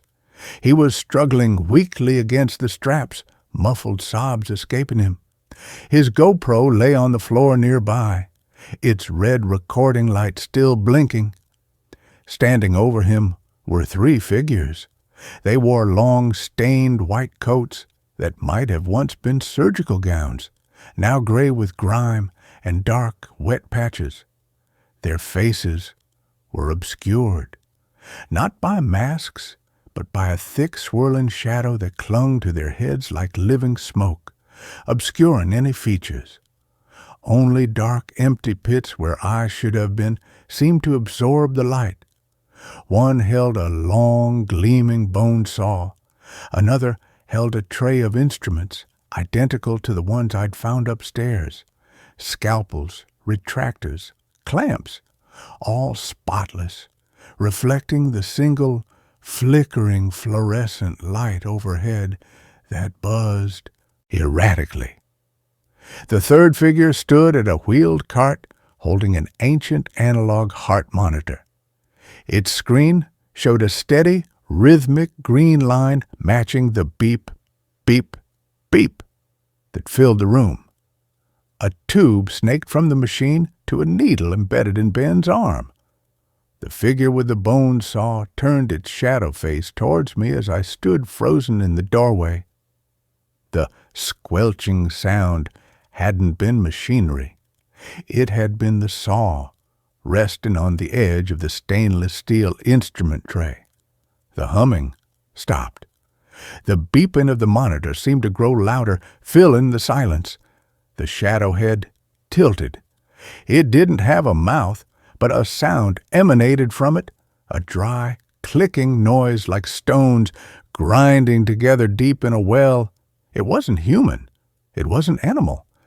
It was the sound of something ancient and utterly devoid of warmth.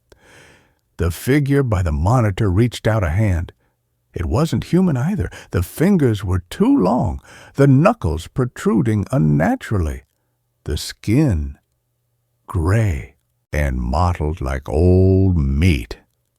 It pointed at me, not with a finger. It pointed with a large, rusted, hypodermic needle, its tip glinting wickedly in the flickering light. The beeping on the monitor hitched, spiked. Ben's muffled scream cut through the air as the shadow figures turned their collective, faceless attention fully towards me. The door I'd come through slammed shut with a final echoing bang that shook dust from the ceiling. The only light now was the flickering fluorescent above the operating table and the beams of our dropped lanterns casting long, dancing, monstrous shadows on the blood-stained walls.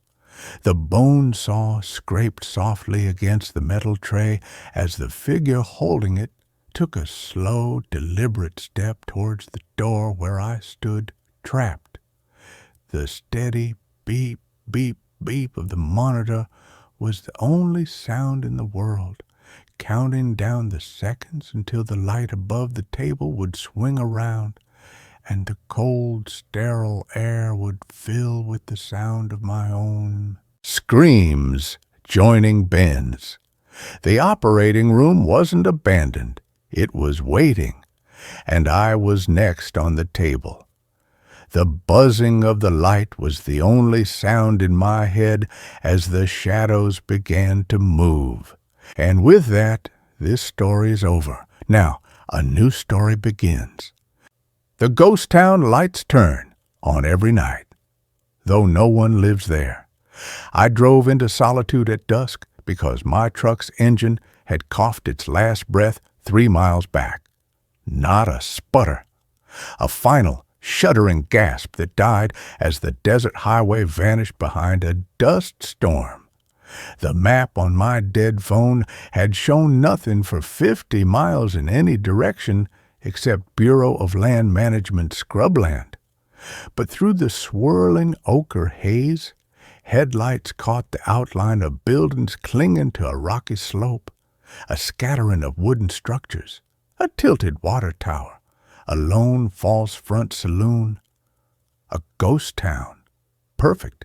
Shelter from the storm, maybe a dry spot to sleep until dawn when I could hike back to the highway and flag down a semi. I didn't see the sign nailed to a lightning-struck Joshua tree at the town's edge until I was already parking beside the saloon's porch. Hand-painted letters, peeling like sunburnt skin. Solitude. Pop. 0. Do not stay after dark. The wind howled through broken windows as I grabbed my sleeping bag and the dented thermos of cold coffee. Dust coated my tongue, thick as chalk. Solitude wasn't picturesque decay. It was violence. Shutters hung by one hinge. Doors gaped like broken jaws. The saloon's swinging doors were gone entirely, leaving a black rectangle that breathed cold, dry air smelling of rust and old smoke. I stepped inside. Headlamp beam cutting through the gloom. Dust motes danced in the light. Tables and chairs sat overturned thick with gray powder. A bar ran the length of the room, its mirror shattered. Bottles lying on the floor like fallen soldiers. No liquor, just dust and emptiness. I cleared a space near the cold brick stove, unrolled my sleeping bag, and ate the last of my trail mix. The wind screamed in the eaves.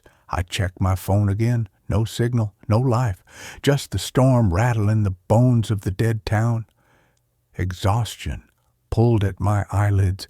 I blew out the thermos's candle, a habit from camping with Sarah. Before the divorce, before the layoff that left me driving cross-country with nothing but a pickup truck and a hope I didn't believe in, and slipped into the sleeping bag. The darkness was absolute, heavy. The wind died abruptly. Then the lights came on, not all at once, one by one, like breaths drawn in the dark. First, the saloon's lanterns, 3 glass orbs hanging from the ceiling, coated in decades of grime, flared to life with a soft whoomp. Not electric light, flame. Warm, flickering amber that cast dancing shadows on the walls. I sat up, heart hammering. My headlamp was dead. The candle was out. No power lines ran to Solitude. I knew that. I'd seen the snapped poles leaning like broken teeth along the road. Then, through the saloon's broken windows, I saw more lights. In the general store across the street, warm yellow squares blooming behind dusty glass. In the small house on the hill, a single window glowing like an ember. In the livery stable, 2 lanterns swinging gently on hooks as if just hung by invisible hands. The entire town was lighting up, not with harsh bulbs, but with oil lamps, candles, fireplace glows, soft, human light in every window. The effect wasn't welcoming. It was wrong, like seeing a corpse dressed in its Sunday best.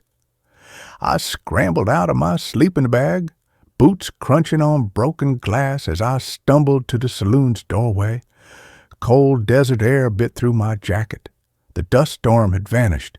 The sky was clear, stars sharp as shattered glass. And Solitude. Solitude was alive with light. No shadows moved behind the windows. No silhouettes passed before the glowing panes. Just the lights. Steady, patient, waiting.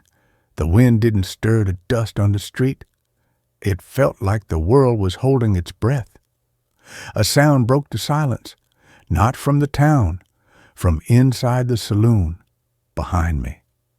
Clink, like a glass set down on wood. I whirled around, fumbling for the pocket knife I didn't have. The saloon was empty, dusty, but the bar's surface, just visible in the lamplight, held a single object.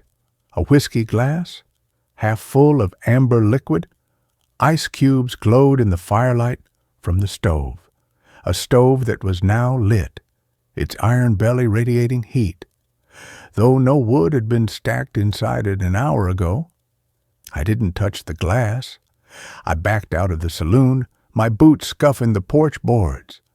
The town's lights pulsed slightly, as if breathing. A new sound started. Faint.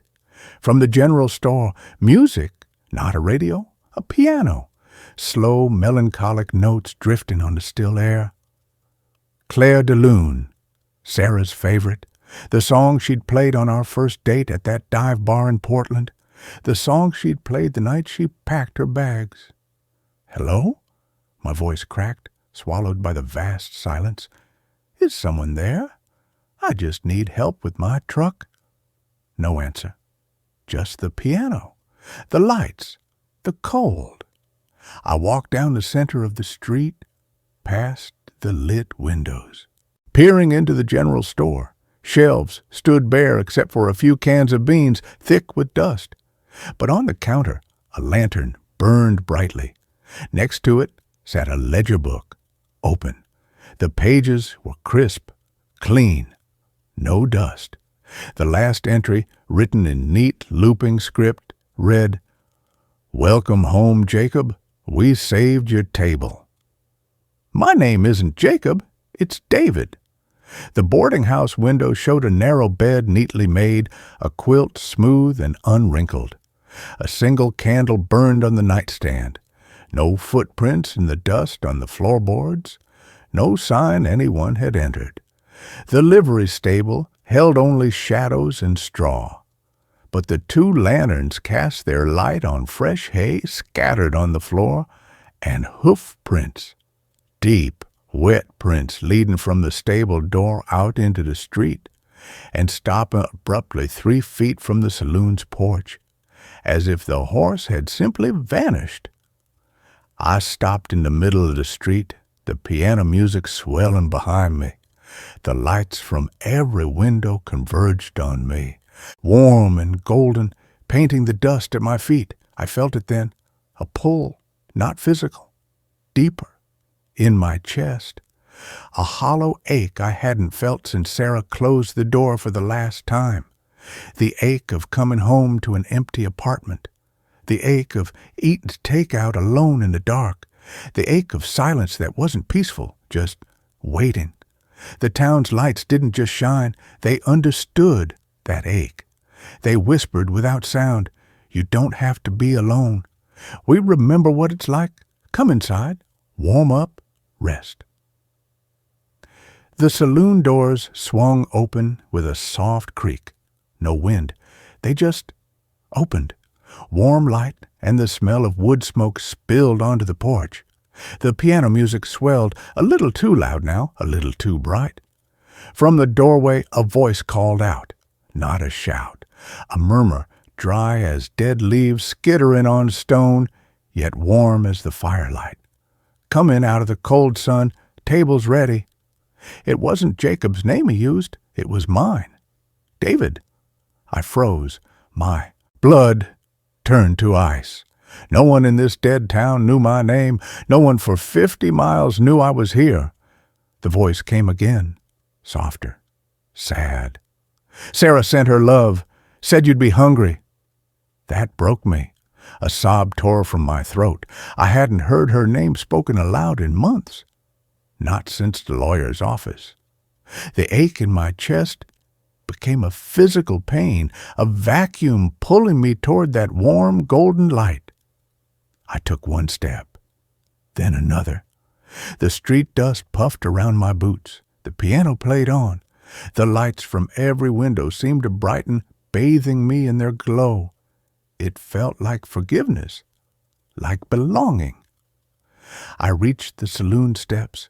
The warmth from the open doorway washed over me, carrying the scent of stew, beef and carrots and thyme, Sarah's recipe. My stomach growled. My eyes stung. I climbed the first step. Then I saw the footprints. In the thick dust on the porch boards, leading from the street to the saloon door, were my own boot prints, fresh, clear, and behind them, overlapping them, were others. Dozens of them.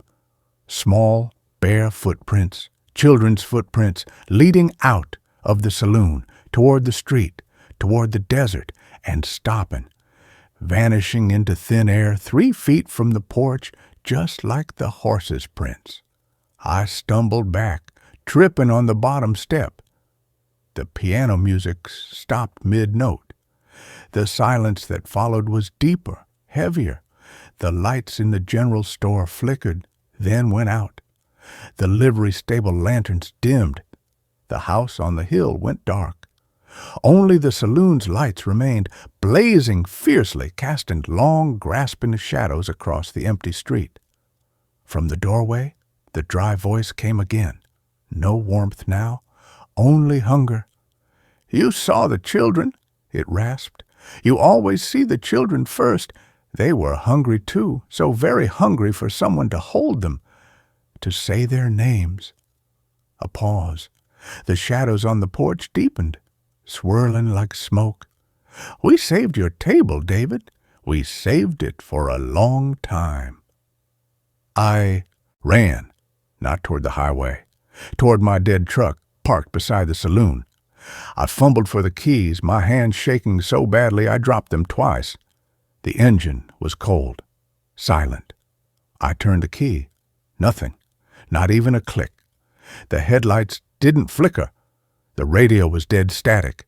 Behind me, the saloon door slammed shut with a final echoing bang.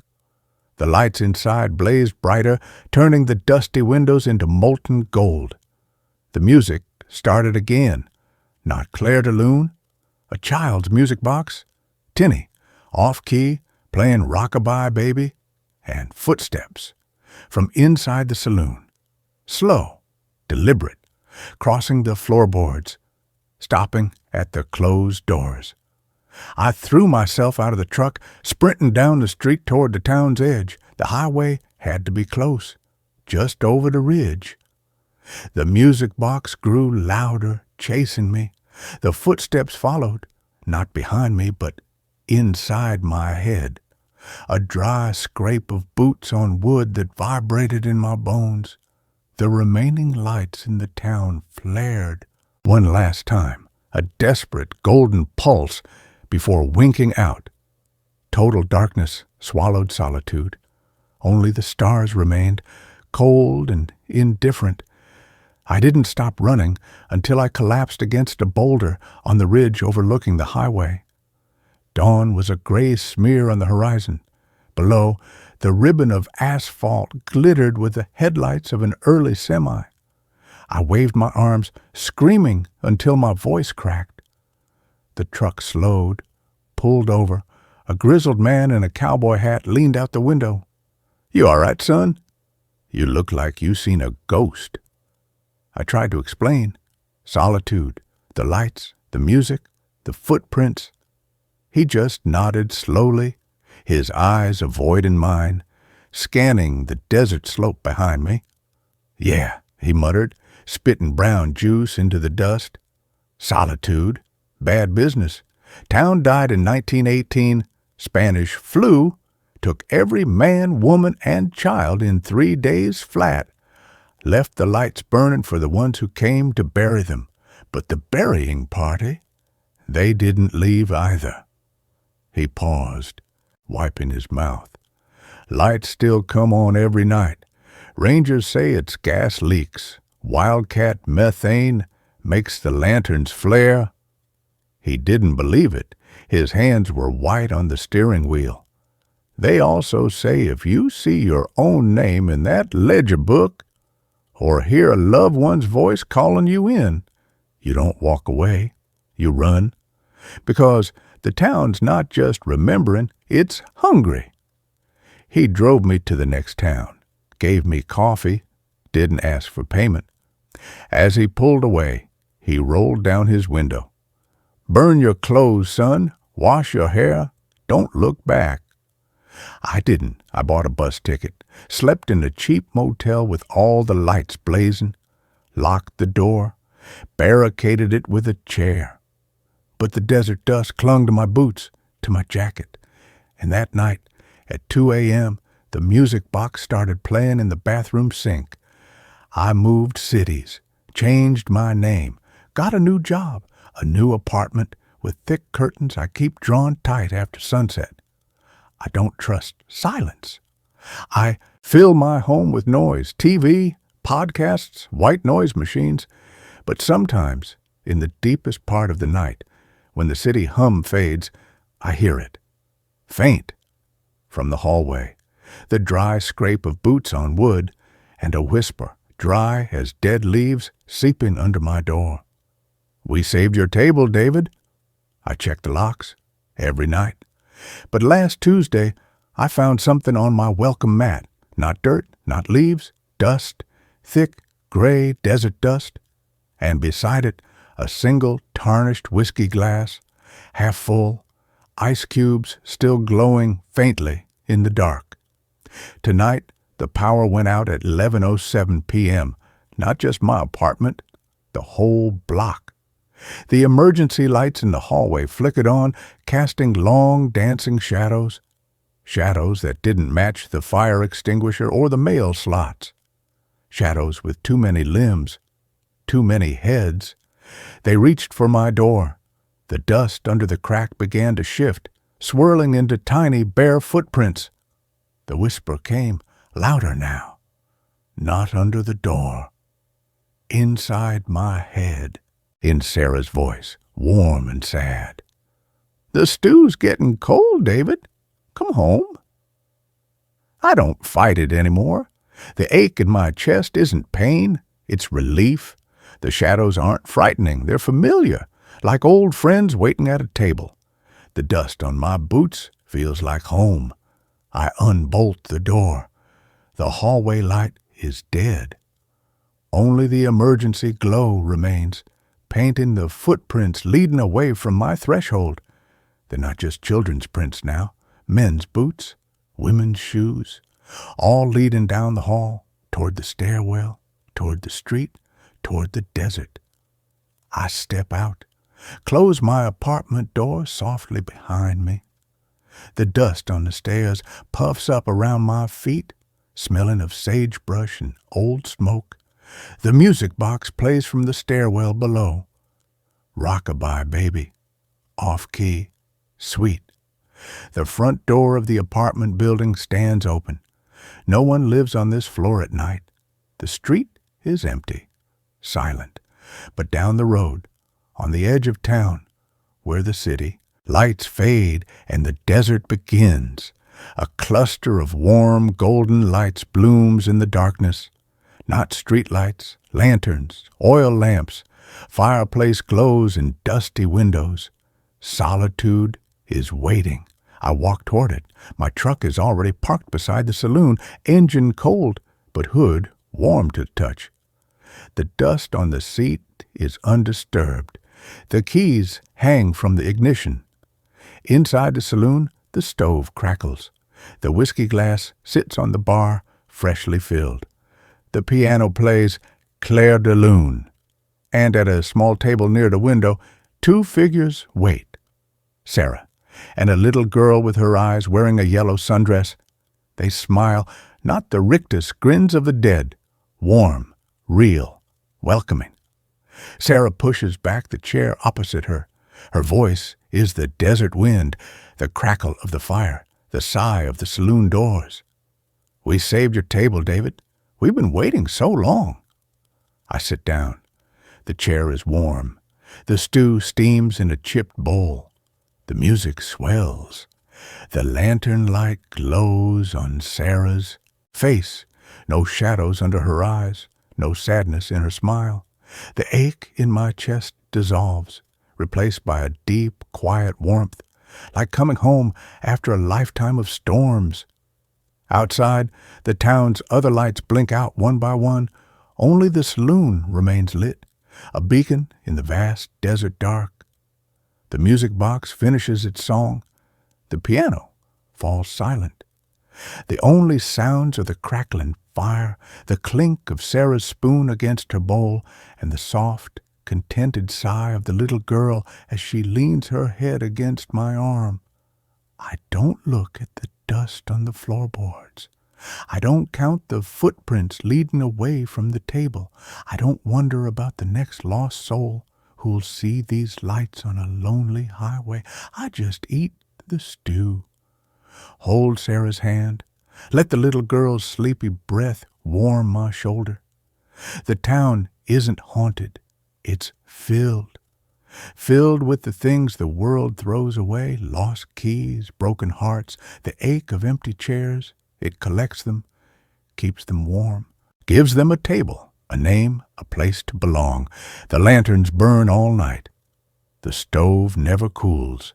The stew pot is always full. And the door is always open for the next one, the next David, the next Sarah, the next child who just wants to be held. The desert wind picks up at dawn, rattling the saloon doors. The lights inside don't flicker. They burn steady, golden, patient, waiting for the highway lights to fade, for the dust storm to rise, for the next engine to cough its last breath on the road to nowhere. I wipe stew from the little girl's chin. Sarah squeezes my hand under the table. Her skin is warm, real. "More stew, my love?" she asks. I smile, push my empty bowl forward. The door swings open on its own, welcoming the cold dawn air. The dust swirls on the threshold, forming fresh footprints leading out into the street. Vanishing 3 feet from the porch. Always hungry, always waiting, always saving your table. The lanterns glow brighter. The fire crackles. The piano starts again, softly. Clair de Lune. End. That's where this tale ends. Now, Another waits just beyond the shadows. I found a town that isn't on any map, and the residents don't blink. The gas gauge hit E 20 miles back. I'd ignored the flickering warning light, chasing the sunset down Route 17 through the Nevada desert, trying to outrun the hollow ache in my chest after Sarah left. My ancient Honda sputtered its last breath just as the sky bled crimson over the mountains, stranding me on a stretch of asphalt so empty the silence had weight. No cell service, no lights on the horizon, just sagebrush, dust, and the growing chill of the high desert night. I popped the hood, steam hissing like a dying breath in the twilight, knowing it was pointless. That's when I saw the sign, half buried in the roadside ditch, bent and bleached by decades of sun. Harmony, 3 miles. Below it, almost invisible under grime, a faded cartoon beehive symbol. Harmony? I'd driven this stretch a dozen times hauling equipment for the solar farm project. There was no town, just Bureau of Land Management. Territory and a decommissioned mining road. But the sign was real, solid metal under my dusty fingers. And 3 miles was walkable. A chance. Maybe a payphone. A kind soul with a can of gas. Anything was better than freezing in this metal coffin under a sky already pricking with cold, indifferent stars. The road dipped into a shallow valley, the mountains swallowing the last of the light. My boots crunched on the gravel shoulder, the sound unnaturally loud in the absolute stillness. No coyotes, no wind in the sage, just the rhythmic thud of my own pulse in my ears and the oppressive quiet of a place forgotten. After what felt like hours but was probably 20 minutes, the valley opened. And there it was. Harmony wasn't abandoned. It lived. Warm, buttery light glowed from the windows of neat, one-story clapboard houses lining a single main street. A row of storefronts. A general store with a faded Harmony Provisions sign. A barber shop with a striped pole that didn't spin. A small diner with Maze Eats painted on the window, all lit from within. Smoke curled lazily from stone chimneys. The air smelled faintly of wood smoke, baking bread, and something else. Clean, almost medicinal, like crushed pine needles and ozone after a storm.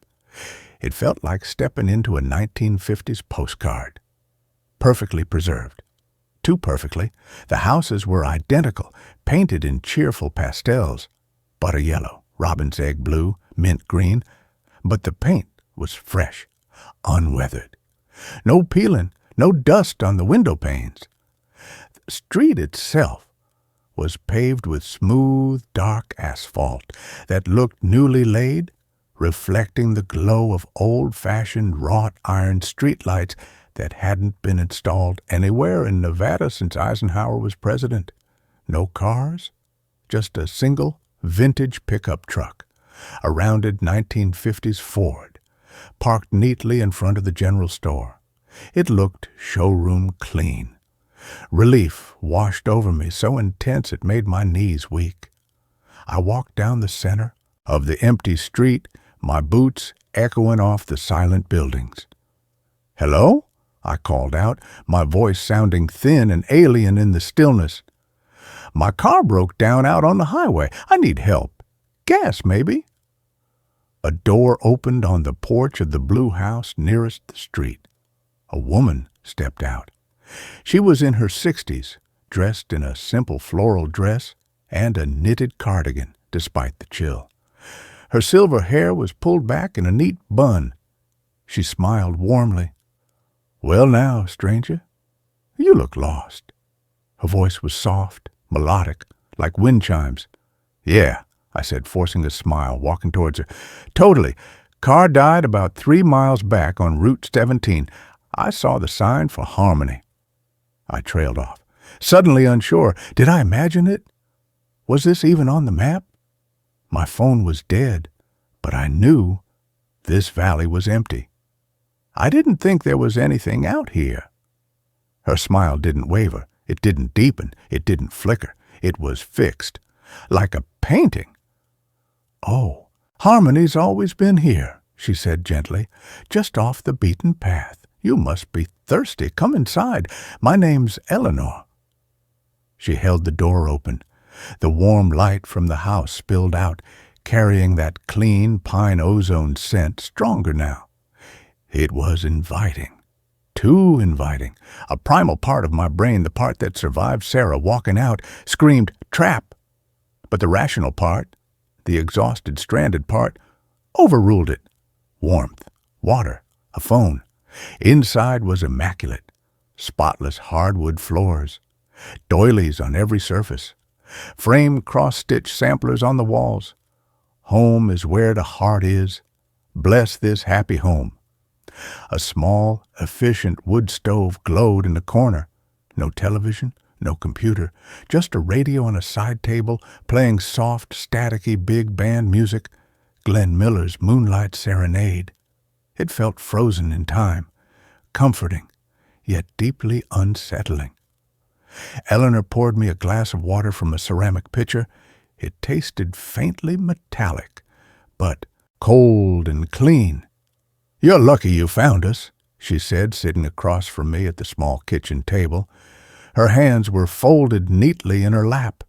Her eyes, I couldn't look away. They were a pale, washed-out blue, almost colorless. And they never moved. Not a flicker, not a blink. She just stared at me, that gentle smile fixed on her face, those unblinking eyes reflecting the lamplight like polished stones. I shifted uncomfortably. Yeah, really lucky. Do you have a phone? Or maybe someone with a truck who could give me a lift back to my car? Or some gas?" "The phone lines are down," she said smoothly, not missing a beat. "Storm last week. Took out the pole on the ridge. We're waiting for the repair crew. Could be days." She tilted her head slightly, that smile unwavering. "But you don't need to leave tonight. We have a spare room. May's diner closes at 8, but she'd be happy to feed you. Harmony takes care of its own, and its visitors." The way she said "visitors" felt deliberate, heavy. I glanced at the window. The street lights were still on, casting long, still shadows. No movement, no sounds from other houses, just the crackle of the stove and the tinny music from the radio. "It's quiet," I said. "Peaceful," Eleanor corrected, her voice soft but firm. "Harmony values peace. Quiet. We don't have the noise of the outside world here. No distractions, just community." She stood up. "I'll show you to your room. You can rest. Tomorrow, we'll see about your car." The spare room was small, clean, with a narrow bed covered in a handmade quilt. A single window looked out onto the silent street. Eleanor left me with a small oil lamp. "Lights out at 9, she said, her hand resting on the doorframe. Her unblinking gaze swept over me. "For safety. Harmony has its rules. Simple rules. You'll learn them." She closed the door softly.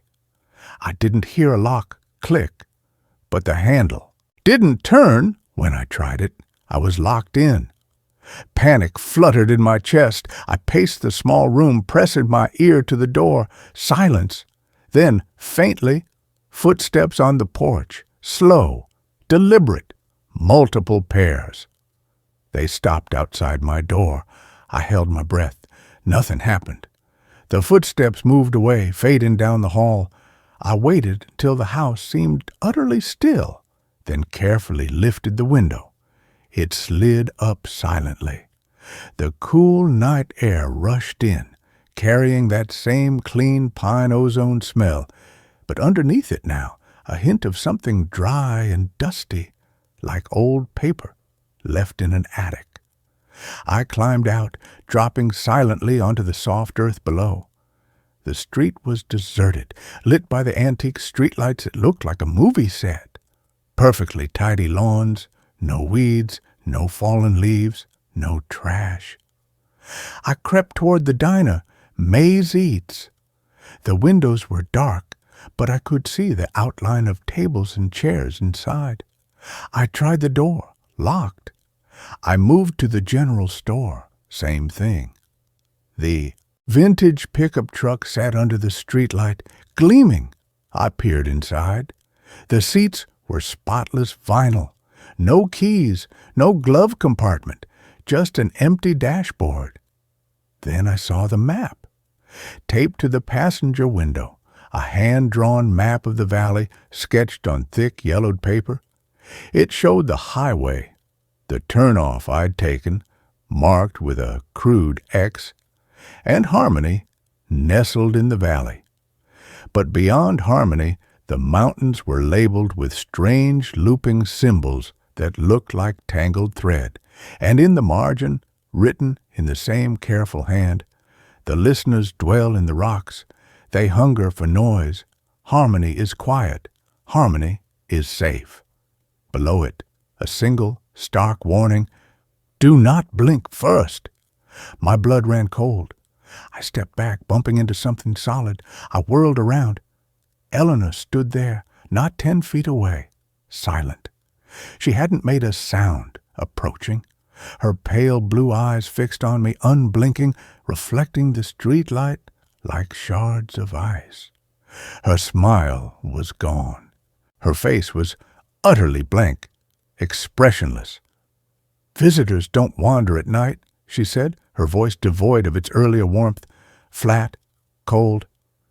"It disturbs the quiet." I needed air," I stammered, backing away. My heel caught on a crack in the asphalt. I stumbled. Eleanor didn't move. She just watched. Those eyes never left mine, never blinked. I scrambled up, heart pounding, and ran. Not towards the edge of town where the road out lay, but down a side street between two houses, hoping to circle around and find a way out through the hills behind the town. The houses loomed on either side, dark and silent. No lights, no movement behind the windows, just the oppressive feeling of being watched from every single pane of glass. I ducked into an alley behind the barber shop, leaning against the cold brick wall, gasping for breath. I tried to calm down. Get a grip. It's just a weird town. Old people. Quirks. I looked up at the window at a house behind the barber shop. A face was pressed against the glass. An old man, his thin white hair plastered to his scalp. His eyes were the same washed-out blue as Eleanor's, wide open, unblinking, staring directly at me. I ducked down, my breath catching in my throat. I peeked again. The face was gone. But the window was still there, dark and empty. I heard a soft thump from the roof above me. Then another. Slow, heavy footsteps. I looked up. Silhouetted against the moonlit sky on the roof of the barber shop were 3 figures, standing perfectly still. Their heads were turned downwards towards the alley where I crouched.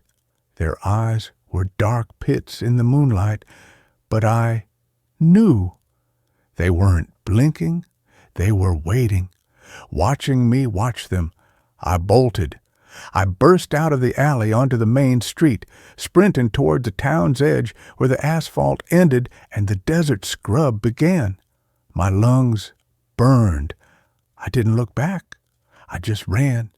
The town limits were marked by a single, weathered, wooden sign, identical to the one on the highway but smaller.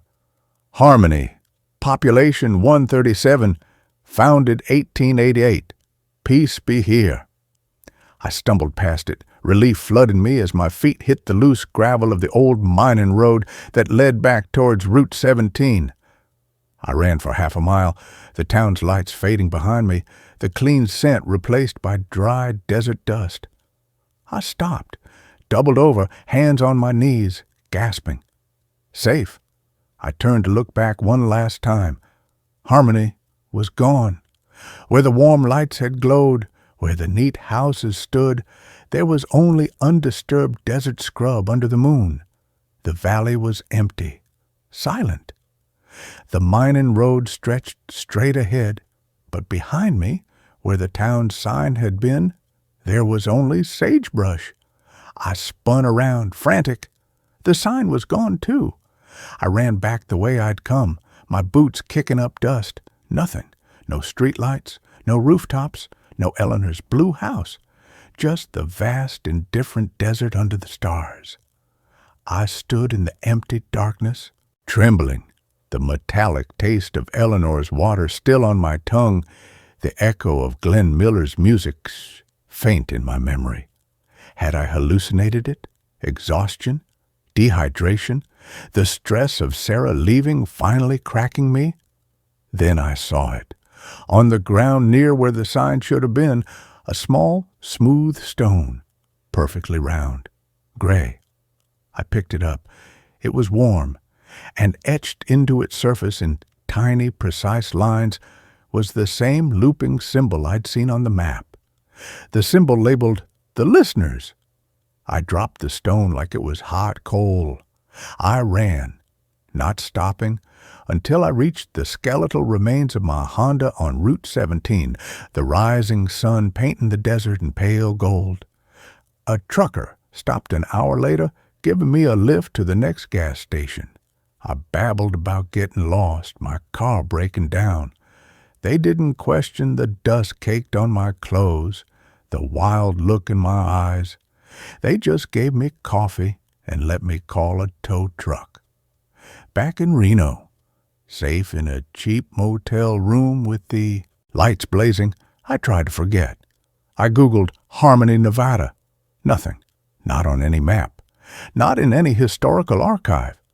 I checked my phone photos from the drive. Blurry shots of the desert, the mountains, no sign, no town, just empty road. I told myself it was a stress dream, a mirage, a fugue state brought on by dehydration and heartbreak.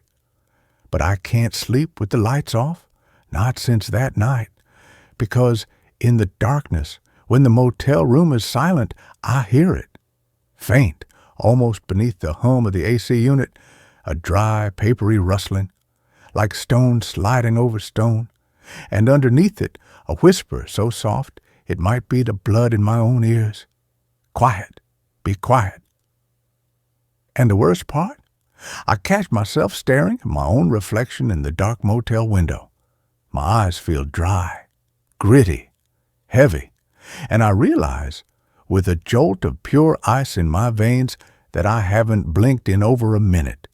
I force my lids shut, squeezing them tight, tears finally welling. But when I open them, the reflection in the glass isn't mine. For just a fraction of a second before the tears blur it, I see pale, washed-out blue eyes staring back, unblinking, watching me from the darkness behind my own reflection, waiting for me to look away, waiting for me to be quiet, waiting for me to forget to blink again. I keep the lights on now all night, every night, and I count my blinks, 1, 2, 3, 4, making sure they happen. Because harmony isn't on any map, but it's on me and the listeners. They remember the sound of my footsteps in their quiet streets. They remember my eyes, and they're patient. They know I can't stay awake forever. I know deep in the marrow of my bones that when I finally close my eyes for more than a blink, the dry rustling will start again. Closer this time, coming up the motel stairs, the stone in my pocket, the one I didn't realize I'd picked up again, feels warm against my leg, and the whisper isn't in my ears anymore. It's in my head. Shh! Be still. Be quiet. I blink, hard, but the tears won't come. My eyes are dry, so dry, and the reflection in the window, it's smiling now, a gentle, fixed smile with eyes that never ever close. I haven't blinked in 7 minutes. The rustling is at the door. And that ends this story. A new one starts now. The mines have no records, no owners, and fresh footprints inside. The first thing that should have warned me was the map, not the GPS. My phone died miles back, swallowed by the Nevada desert's indifferent silence. But the paper map I'd bought at the gas station in Beatty, it was faded, water-stained, the kind sold to tourists for $2. It showed a jagged line labeled Prospector's Pass, cutting through the Funeral Mountains, ending at a cluster of X's marked Abandoned Mines. Danger, unstable. No names, no dates, just those X's like graves. I'd ignored it. My truck's engine was knocking like a dying heartbeat, and the nearest town with a mechanic was a ghost story called Cerro Gordo, if it even existed. I needed shelter, water, and the mines were the only structures for 50 miles. The second warning was the silence, not the dry whisper of wind through sagebrush, but an absolute, smothering quiet. No coyotes, no lizards skittering over rocks, not even the buzz of a fly, just the crunch of my boots on the salt-crusted earth and the too loud thud of my own pulse.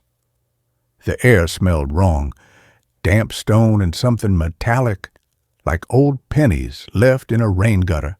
The mines loomed ahead, 3 black mouths in the base of a red rock cliff, their entrances choked with scree and dead cacti.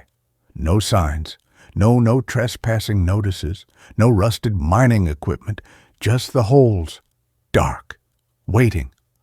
I chose the middle one. Its entrance was wider, less choked. My headlamp beam cut through the gloom, revealing a tunnel of rough-hewn rock that sloped steeply downward. The air grew colder instantly, smelling of wet clay and that coppery tang. The silence deepened, becoming a physical pressure in my ears. I walked for what felt like an hour, the beam of my headlamp bouncing off the walls, revealing nothing but smooth, water-slicked rock. No old rails, no timber supports, no discarded pickaxes, just the tunnel, straight, unnervingly clean. Then I saw the footprints, fresh, clear, leading deeper into the mine. Boot prints, size 10 maybe, deep in the damp clay of the tunnel floor, as if the walker had been in a hurry. My blood turned to ice. I wasn't alone. I flicked my headlamp off, plunging myself into absolute blackness. Listened, nothing, no breathing, no scrape of cloth on rock, just the drip of water somewhere ahead. Plink, plink, plink. I turned the light back on, sweeping it slowly. The footprints continued. Then they stopped, abruptly, as if the walker had simply vanished. I knelt, shining the beam on the spot. The clay was undisturbed beyond the last print. No scuff marks, no drag marks, just gone. I should have turned back, but the truck was dead. The desert was empty, and the mine offered shelter from the biting wind that howled outside. I kept walking. The tunnel opened into a chamber, not a natural cavern. This was built. Smooth, seamless walls curving into a perfect dome overhead. In the center stood a stone table, its surface worn smooth. On it sat a single object, a miner's lantern, not rusted, not broken, polished brass, its glass panes clean, and it was lit. A soft golden flame flickered inside, casting long dancing shadows that made the walls seem to breathe.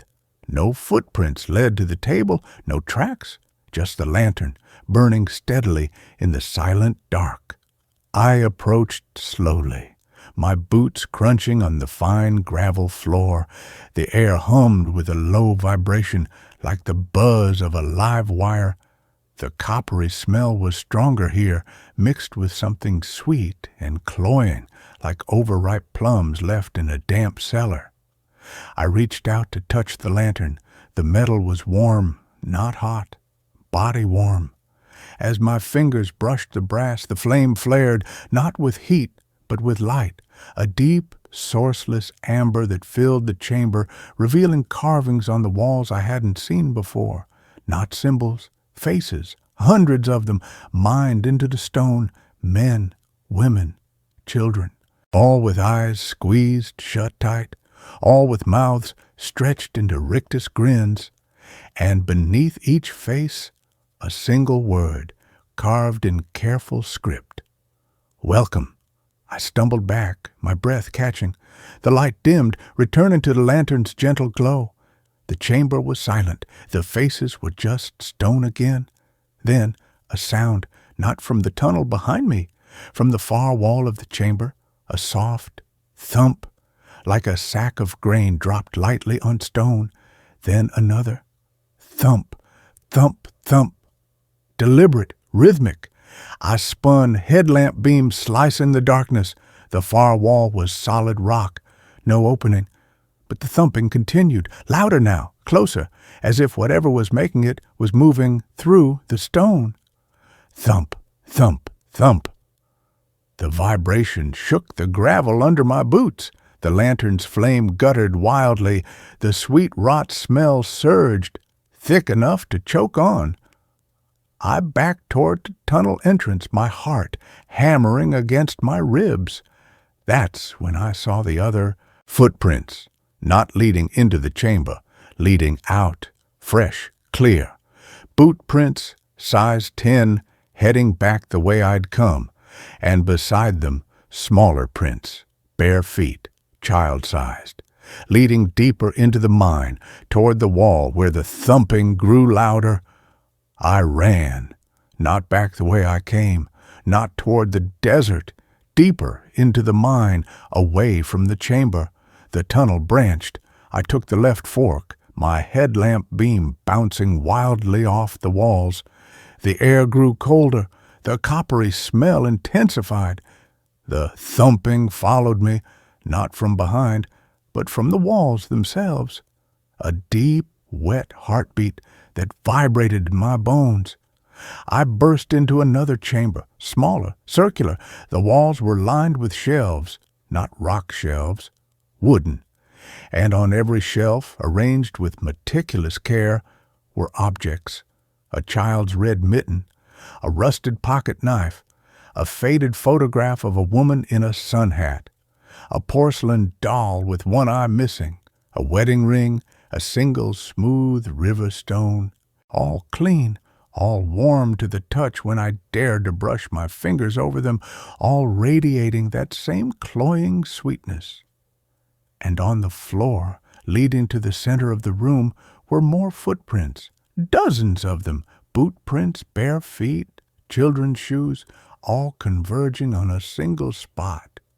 Where the gravel was disturbed, as if something had been dug up. I didn't look down. I couldn't. The thumping was right behind me now, not in the walls, in the air, a wet, heavy breath that smelled of wet earth and decay. I turned. The thing that stood in the tunnel entrance wasn't human. It was tall, 9 feet maybe, and thin, its body a shifting mass of shadow and wet clay, like a man sculpted from river mud. No face, just a smooth, featureless oval where a head should be, and in that smooth darkness, 2 points of absolute void, not eyes but absences, that pulled at my gaze like black holes. It didn't move, it just was, and the cold radiating from it made my teeth chatter. It took a step forward. Its foot didn't crunch the gravel. It melted into the earth, leaving no print. The wet breath came again. Closer. I screamed. A raw animal sound. I turned and crashed blindly into the wall behind me, expecting rock. My hand plunged into darkness. Not a wall, a tunnel, hidden.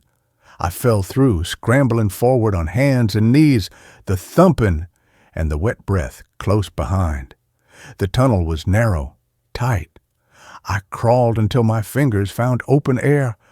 I tumbled out into sunlight, blinding, golden desert sun. I was back outside. The mine entrance was just yards away. I scrambled to my feet, stumbling toward my truck. The engine roared to life on the first try. I didn't look back. I drove until the gas gauge hit empty on a county road 20 miles from the mine. I didn't go home. I drove to a 24-hour laundromat on the edge of Beatty, locked myself in a stall with my laptop, plugged in the SD card from my headlamp camera. The footage was there, clear, unedited.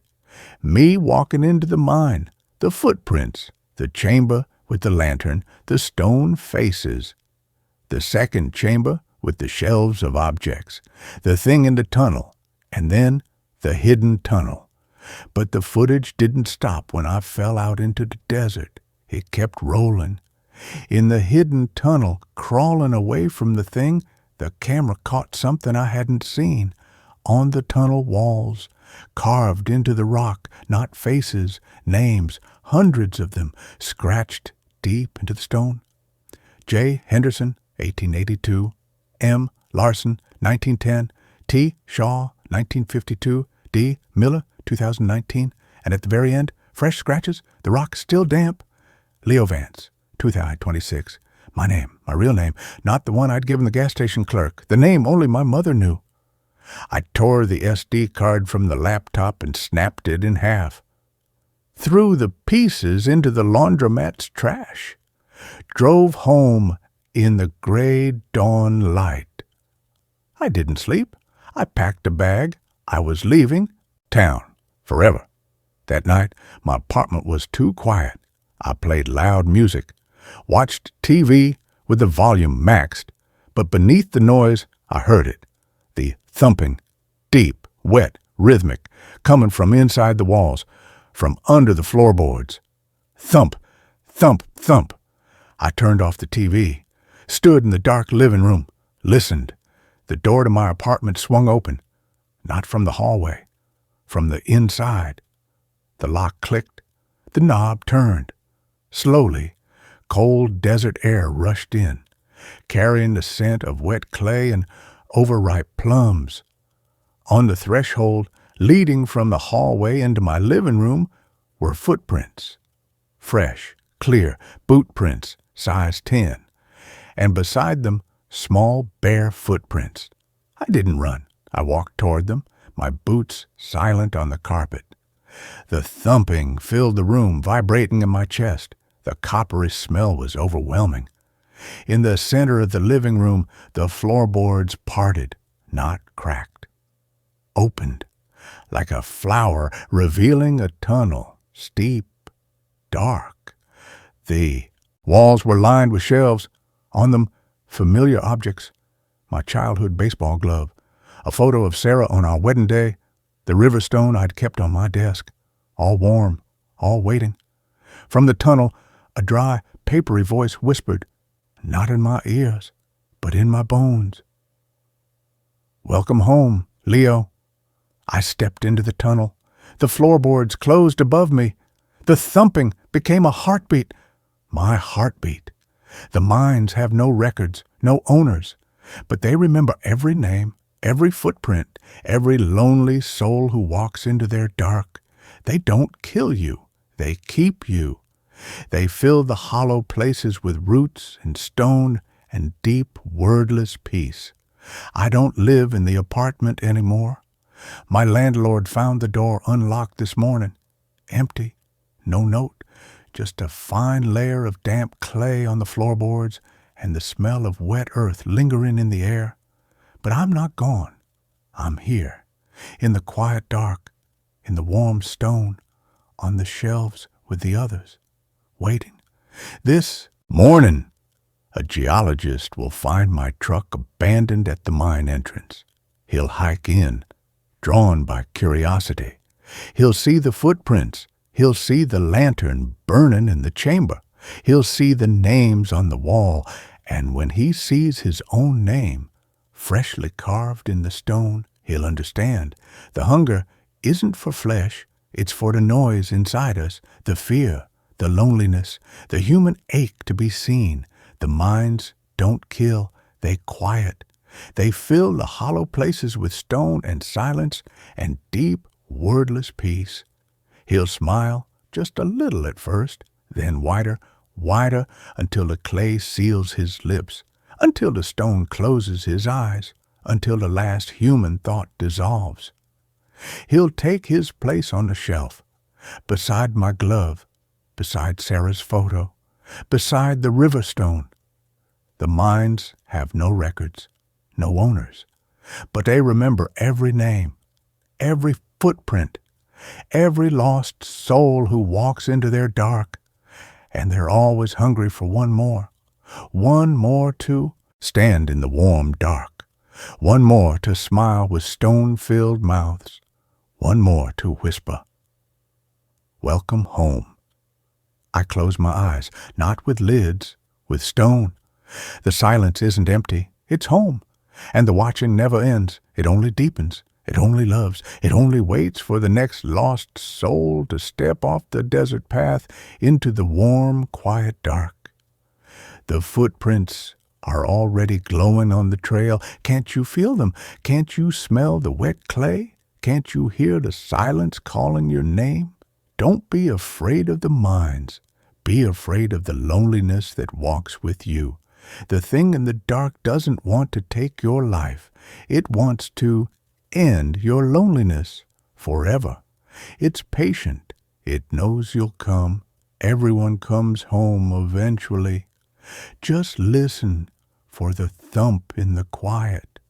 Listen for the warmth in the cold. Listen for the voice that knows your name. The path is waiting. The shelf is empty. The silence is full of love. Step into the mine. Step into the stone. Step into the arms that never let go.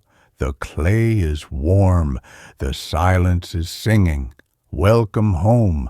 Always welcome home. As this story comes to rest, a new whisper begins. Something is living in the abandoned school, and it knows our names. The rain was the first mistake. It started as a drizzle just as we crested the pass, turning the narrow mountain road into a slick, muddy ribbon that clung precariously to the edge of the gorge. My old Jeep's headlights cut weak cones through the downpour, illuminating the skeletal trees clawing at the gray sky. Ben was driving, knuckles wide on the wheel, muttering curses under his breath. Chloe, in the back seat, had stopped taking photos of the atmospheric decay an hour ago and was now huddled in her jacket, shivering. We were lost, hopelessly, stupidly lost. The GPS died miles back, swallowed by the mountains and the storm. The map app on my phone had flickered its last signal near the last town, a cluster of buildings so small it barely warranted a dot before surrendering to the void. We'd taken a scenic detour off Route 37, lured by a faded sign promising historic Blackwood Valley. Ghost town tours. Instead, we found decaying barns, overgrown fields, and finally, nothing but this winding, forgotten road leading deeper into the teeth of the storm. Then we saw the school. It rose out of the rain like a drowned carcass. Perched on a rise overlooking the churning, swollen river below, its silhouette was jagged and broken against the lightning-stroke sky. 2 stories of crumbling brick, windows shattered or boarded with rotten plywood, a cupola leaning drunkenly on the roof like a broken crown. A rusted swing, set in what might have been a playground, hung motionless, slick with rain. The sign over the arched entrance, barely legible under grime and ivy, read Blackwood Elementary, Esther 1898. Below it, someone had spray-painted in peeling red letters, "Go back." "Christ," Ben breathed as the Jeep's tires crunched to a stop in the mud-choked parking lot, which was mostly weeds and potholes. "This place looks like it eats trespassers for breakfast." "It's perfect," Chloe said, her voice suddenly bright, pulling out her camera despite the rain. "Abandoned schools are the best for urban exploration. The history, the decay, the vibes." She snapped a photo through the rain-streaked window. The flash reflected off the broken glass of a ground-floor window, catching something pale moving inside for a split second. I blinked. Just a trick of the light. It had to be. "We can't stay out here," I said, my voice tight. The Jeep was bucking in the wind now, rain hammering the roof like fists. "The river's rising fast if this road washes out." I didn't finish. We all knew we'd be stranded in the mountains with no signal, no supplies, and a storm that showed no sign of stopping. The school, for all its ominous decay, was solid. Shelter. We hole up inside until the storm passes. Few hours, maybe. Then we find a way back to the main road at first light. Ben groaned, but killed the engine. The sudden silence, broken only by the drumming rain and the roar of the river, was almost worse. We grabbed our packs, water bottles, a half-eaten bag of chips, Ben's emergency blanket, Chloe's camera gear, and scrambled out into the deluge. The mud sucked at our boots as we ran for the school's entrance, the "Go Back" sign glinting mockingly in the Jeep's dying headlights, before they too went out, plunging us into near-total darkness, save for our headlamps. The main doors were chained shut with a thick rusted lock, but around the side, near what looked like a boiler room entrance, a basement window had been pried open, the plywood torn away. Rainwater poured through the gap. It was tight, but we squeezed in one by one, landing with wet thuds on a concrete floor that smelled of mildew, wet rat, and something else, faintly sweet, like old syrup gone bad. Inside, the darkness was absolute, thick and suffocating. Our headlamp beams cut shaky paths through the gloom, revealing a basement corridor choked with debris, fallen pipes, mountains of waterlogged textbooks, the skeletal remains of metal shelving. The air was frigid, far colder than the storm outside, and carried that cloying sweet rot smell stronger now. Water dripped steadily from the ceiling somewhere ahead, echoing in the stillness. Plink, plink, plink. "This place is a death trap," Ben muttered, shining his light on a section of ceiling where plaster hung like loose skin. "One good sneeze and the whole thing comes down." "Relax," Chloe said, her voice echoing slightly as she moved ahead, her camera already out, capturing the decay. "It's just old. Abandoned places are safe if you're careful." She stopped, aiming her light down a side corridor. "Look, the old gymnasium." Her beam illuminated a vast space beyond a broken archway. Rows of rusted, collapsed bleachers rose on one side. The floor was a mosaic of broken glass and waterlogged basketballs. At the far end, a faded mural of a smiling, apple-cheeked child holding a book was peeling off the wall, the face half consumed by black mold. It looked less like decay and more like something eating it from behind. We found a relatively dry corner near the old boiler, a hulking, dead metal beast coated in dust, and spread Ben's emergency blanket on the concrete. We shared the chips, the taste of salt and stale corn feeling jarringly normal in this place. The storm raged outside, wind howling through the broken windows above, the river a constant threatening roar. Inside, the silence between the drips and the storm sounds was profound, oppressive. It felt like the building was holding its breath. That's when the whispers started. At first I thought it was the wind whistling through cracks, a low, sibilant hiss that seemed to come from the walls themselves. Then it resolved. Not words, not exactly, but names. Faint, dry, papery whispers, layered over each other like the rustle of dead leaves skittering on concrete. Ben, Chloe, Eli. My blood turned to ice. I jerked my head up, my light beam swinging wildly. Ben and Chloe froze, chips halfway to their mouths. Their faces were pale in the headlamp glow. "Did you—" Ben started, his voice hoarse. "Shh!" Chloe hissed, her eyes wide, scanning the darkness beyond our light. The whispering stopped. Utter silence rushed back in, heavier than before. My heart hammered against my ribs. It had to be the wind. Echoes, our own names bouncing off the old walls, distorted by the storm. It had to be. We sat in tense silence for what felt like hours, jumping at every drip, every groan of the old building settling. The storm began to ease just before dawn, the rain slackening to a drizzle, the river's roar fading to a sullen growl. Gray light filtered weakly through the high, broken windows of the gym, casting long, distorted shadows. "We should go," I said, my voice rough. "Now, before it gets fully light and someone sees us trespassing." The thought of explaining our presence in this condemned death trap to some angry local sheriff wasn't appealing.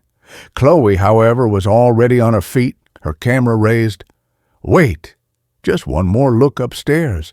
The classrooms, the old blackboards, the lights perfect now for moody shots." She gestured towards a staircase leading up from the gym, its wooden steps sagging and slick with damp. "Chloe, no," Ben said firmly. "We're leaving. That whispering, it was the wind," she insisted, already moving towards the stairs. "Come on, 5 minutes. This place is gold." She started up the steps, her light bobbing ahead. I looked at Ben. He sighed, the sound loud in the quiet. 5 minutes, then we're gone. He followed her. I had no choice but to follow. The stairs groaned under our weight, each creak echoing unnaturally loud in the empty stairwell. This upper hallway was narrower, lined with dark doorways, classrooms. Lockers lined one wall, their doors hanging open or crushed inward, revealing empty, rusted interiors. The sweet rot smell was stronger here, mixed with the chalky dust of decades. Chloe pushed open the first classroom door. Desks were overturned, textbooks scattered like fallen soldiers. A teacher's desk stood at the front, covered in a thick layer of gray dust. On the green chalkboard behind it, scrawled in bright, fresh yellow chalk that hadn't been there minutes ago, was a single word: "Welcome." We all froze. Chloe lowered her camera, her bravado gone. That wasn't there before?" she whispered. "Okay, that's it," Ben said, his voice tight with fear. "We're leaving. Now." As we turned to head back to the stairs, Chloe's foot kicked something on the floor near the door, a small, water-stained notebook. She picked it up, flipping it open with trembling fingers. The pages were filled with childish, looping handwriting. The entries were dated, all from the same week in October 1947. The last entry, the ink slightly smudged as if by tears, read, "Oct. 28, 1947. Something lives in the walls. It watches from the vents. It whispers when the lights go out. It knows my name. It called me Lily in the dark last night. No one calls me Lily anymore. Mama says my name is Martha now. It's not supposed to know. It's not supposed to be here. Mr. Henderson, the principal, says it's just rats. But rats don't write on the chalkboard. Rats don't say your name like they love you. It's hungry. I can feel it. It's hungry for something, for us. Don't let it see you blink. It counts your blinks. It counts your breaths. It knows when you're scared. It likes it when you're scared. We have to leave. But the doors are locked from the outside now. Mama says it's for our safety. From the storm. But the storm was 3 days ago. The doors are locked from the outside. The thing in the walls is laughing. It sounds like dry leaves in a tin can. It's laughing because it knows. It knows we're staying. It knows our names. Chloe dropped the notebook as if burned. "Oh, God," she breathed. "Oh, God, oh, God." A new sound broke the silence. Not a whisper, a voice. Dry, rasping, like stones grinding together, impossibly loud and clear, seeming to come from every direction at once, echoing in the empty hallway, vibrating in our bones. "Chloe!" She screamed, a raw, terrified sound. Ben grabbed her arm, yanking her towards the stairs. I was right behind him. We stumbled down the groaning steps, crashing through the gym, heading for the basement entrance where we'd come in. The storm outside had mostly passed, but the gray dawn light offered little comfort. We burst into the basement corridor. The weak light from the high windows didn't reach here. Our headlamps swept the darkness, frantic. The boiler room entrance was just ahead. We were almost there. Then the lights went out. Not our headlamps. The beams still cut through the gloom. But the feeling of light vanished. The darkness ahead of us, near the exit, deepened into something absolute, a solid black wall that swallowed our beams. It wasn't shadow. It was absence. From that wall of pure dark, the voice came again, not rasping now, smooth, cold, familiar. It used my name first. Eli. The sound wasn't just heard. It was felt. It vibrated in my teeth, resonated in the hollow of my chest. It knew the exact timbre of my mother's voice when she called me for dinner as a child. It knew the lilt in Sarah's voice when she said my name in the dark before she left. It was a voice stitched together from every intimate whisper of my name, twisted into something utterly alien and hungry. Before I could react, it spoke Ben's name. Ben. But it wasn't Ben's name. It was the sound of his father's voice, thick with disappointment the day Ben failed his driver's test, layered with the choked sob of his grandmother at his grandfather's funeral. It was the sound of Ben's deepest insecurities given voice. Then Chloe. Chloe. And it was the cruel, high-pitched giggle of the girls who bullied her in middle school, mixed with the desperate, pleading tone of her brother's voice the night he overdosed, calling her name as the ambulance arrived too late. It was the sound of her worst memories weaponized. We stood paralyzed, not by the darkness, but by the sheer, violating intimacy of the sound. It knew us. Not just our names, but the weight they carried, the memories they held. It had been listening for years, for lifetimes.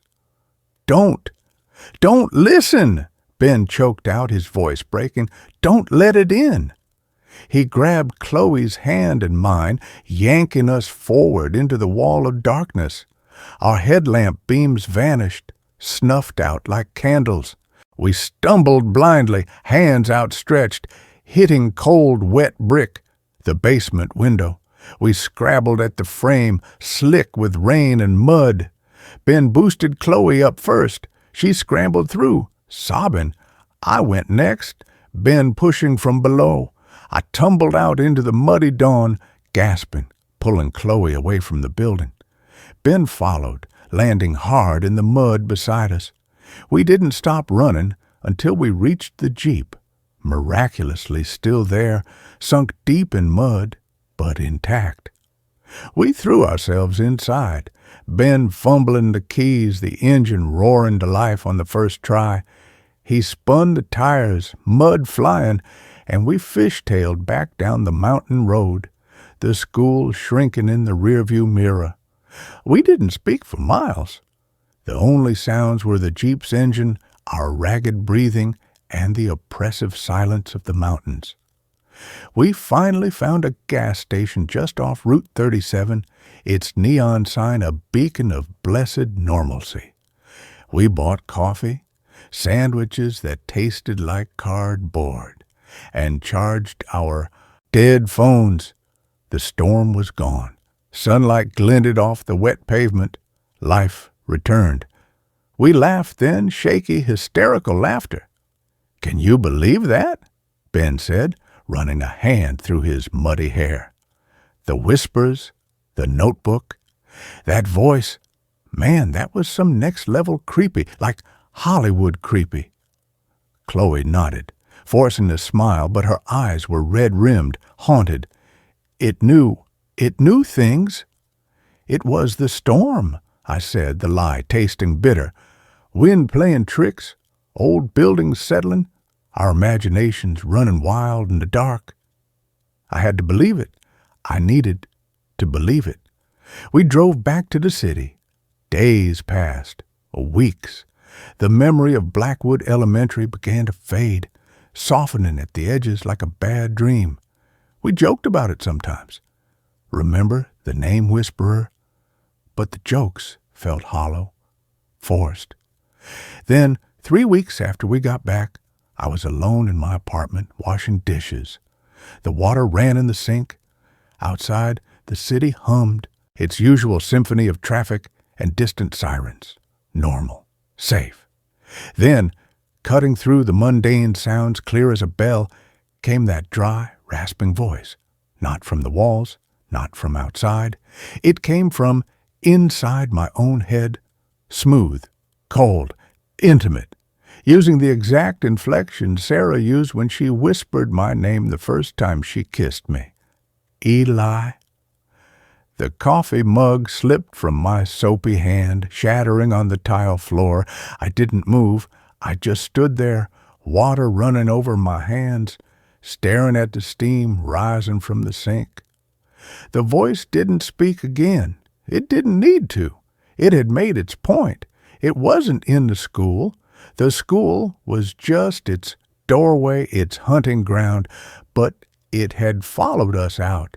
It had latched onto the sound of our names, the unique resonance of our fear. It didn't need the decaying bricks and broken glass. It lived in the silence between heartbeats, in the pause before a breath, in the echo of a name spoken in memory. I haven't been alone in the dark since. I sleep with the lights on. I fill my apartment with noise, the TV, music, anything to drown out the silence where the whispers live. I flinch when my phone rings, terrified it will be that voice.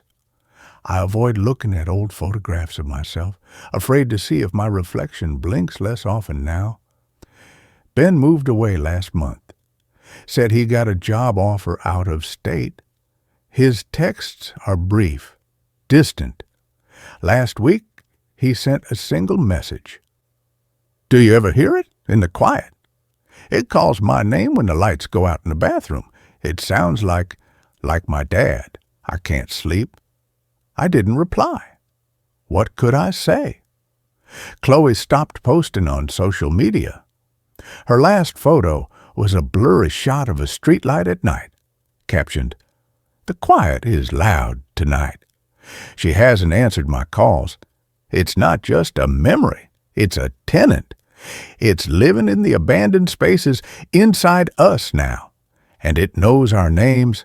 It always will. It counts our blinks. It listens to our breaths.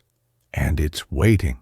Not in the school on the mountain, here, in the quiet corners of our own lives, in the silence after the phone rings, in the dark before dawn. It's patient. It has all the time in the world because it's not just an it anymore. It's part of us. And it's hungry, always hungry, for the sound of our fear, for the taste of our names on the air.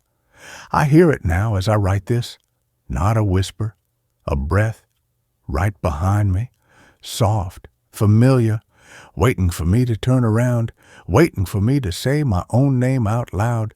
Don't, whatever you do, don't say your name. It's listening. It's always listening. And it knows. It knows you're reading this. It knows your name too. Can you feel it? That cold spot on your neck? That's not the AC. That's its breath. Don't look. Don't blink. Just keep reading. It likes it when you read. It likes the sound of your thoughts. Your name. That's where this tale ends. Now, another waits just beyond the shadows. The old bridge leads somewhere different every time you cross it. The first time I crossed Blackwater Bridge, it was just a bridge. Rusted iron trusses arched over the churning ink-black river. Weathered wood planks, slick with river mist, groaned under my boots. Handrails thick with peeling paint and moss. A relic from the 1920s, forgotten when the new highway bypassed our town. I crossed it every morning on my way to the old mill where I sorted scrap metal, the damp chill clinging to my bones before sunrise. The bridge was nothing special, just a shortcut, just a way to avoid the long drive around the gorge. That changed the Tuesday after Sarah died. It was raining. Not a storm, but a cold, persistent drizzle that turned the world gray and blurred. I left the funeral early. The casseroles, the murmured condolences, the sight of my daughter Lily clutching Sarah's favorite sweater like a shield. It was too much. I needed to walk, to feel the ache in my legs instead of my chest. I didn't think. I just walked down the old access road to the bridge. I stepped onto the planks. The river roared below louder than usual, smelling of wet stone and something metallic like old pennies. The fog was thick, swallowing the far bank. I could barely see 10 feet ahead. Halfway across, the rain stopped. The fog didn't lift. It thickened, swirled, became solid. I stopped walking. My boots sank slightly into the wood, not dampness. The planks felt soft, spongy, like flesh. A sound cut through the river's roar, faint, familiar. Lily's laughter, high-pitched, giggly, coming from the far side of the fog. "Lily?" My voice cracked. "Baby, is that you?" No answer, just the laughter, closer now, and beneath it, a new sound, a slow, rhythmic, thumping, like a heartbeat, coming from the bridge itself, from the wood under my feet. I ran. Not toward the laughter, back the way I came. The fog clung to me cold as grave dirt. When I stumbled onto solid ground on my side, the rain was falling again, hard, and the bridge was gone, just mist and the roar of the river. I stood there shivering, soaked, tears mixing with the rain. I told myself it was grief, exhaustion, a trick of the fog. I avoided the bridge for a week, took the long way to the mill. But the ache in my chest, the hollow where Sarah used to be, was a physical pull, a hunger. And late that Saturday night, after too many whiskeys at Hank's bar, I found myself standing at the near end of Blackwater Bridge again. The moon was full, silvering the fog that clung to the river like smoke.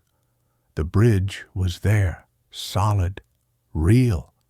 I crossed. The wood was dry under my boots, warm. The river's roar was a distant whisper. The fog on the far side parted like a curtain. I wasn't on the access road. I was standing in our backyard. Our backyard, the one Sarah and I had planted with lilacs and daffodils. The one where Lily learned to ride her bike. Moonlight silvered the grass. The old oak tree stood where it always had, and beneath it, on a quilt spread on the grass, sat Sarah. She looked exactly as she had the summer before the cancer. Sunlight in her hair, a book open on her lap. She looked up, her smile warm, real. "You're late," she said, her voice soft as summer wind. "Lily's been waiting." Lily sat beside her, small and bright-eyed, holding a plastic tea set. "Daddy!" she yelled, waving. "Look, Mama made scones." My breath caught. I took a step forward. The grass was cool under my bare feet. I hadn't even noticed I'd kicked off my boots. The scent of lilacs filled the air. Home. It smelled like home. Sarah patted a quilt beside her. "Come sit. We saved you a spot." I wanted to run to them, to feel Sarah's hand in mine, to hear Lily's laugh without the shadow of grief behind it, but something held me back, a cold knot in my gut. This wasn't right. Sarah was gone. The cancer had taken her slowly, painfully. The funeral was last Tuesday. "Sarah," I whispered, my voice raw, "this isn't real." Her smile didn't waver. It deepened, became something serene, something ancient. "Real is wherever you need it to be, Ben. The bridge knows what you carry. It knows what you lost." She tilted her head, her eyes holding a depth that wasn't human. "Cross back any time. We're always here." Lily held out a tiny porcelain cup. "Tea, Daddy?" I backed away. The grass turned to gravel under my feet. The lilac scent vanished, replaced by the metallic tang of the river. The quilt, the oak tree, Sarah and Lily, they blurred, dissolving into the fog like smoke. I turned and ran across the bridge. The wood was slick again, cold. When I reached the other side, I was back on the access road. Dawn was breaking, pale and gray. My boots were back on my feet, covered in river mud. I didn't tell anyone. Who would believe me? I started watching the bridge from my truck, from the ridge above the gorge. I saw others cross it. Old man Henderson from the post office. Teenagers daring each other after dark. Tourists with cameras.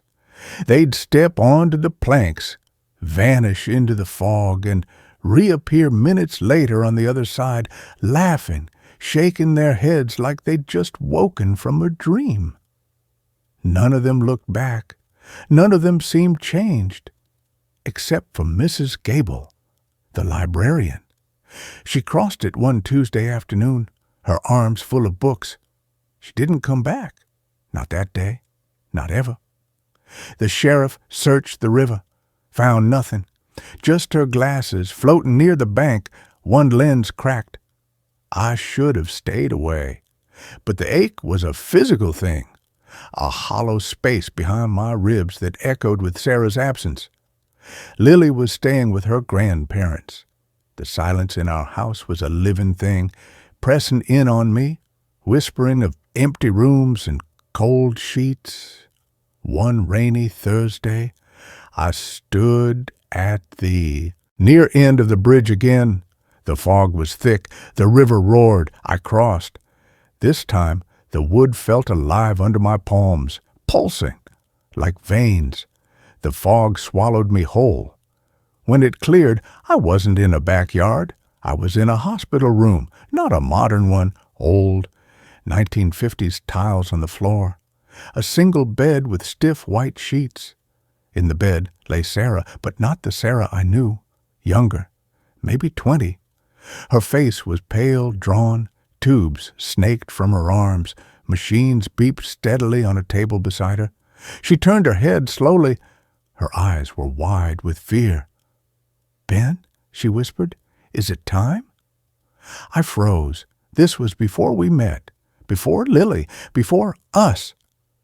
This was Sarah's first cancer, the one she'd survived, the one that had left her with scars and a fear of hospitals that never quite faded. "Sarah," I choked out, "what is this?" She didn't seem to hear me. She was looking past me at the door. A figure stood there, tall, thin, wearing a doctor's white coat. But the fabric was wrong, shifting, like smoke given form. Its face was smooth, featureless bark.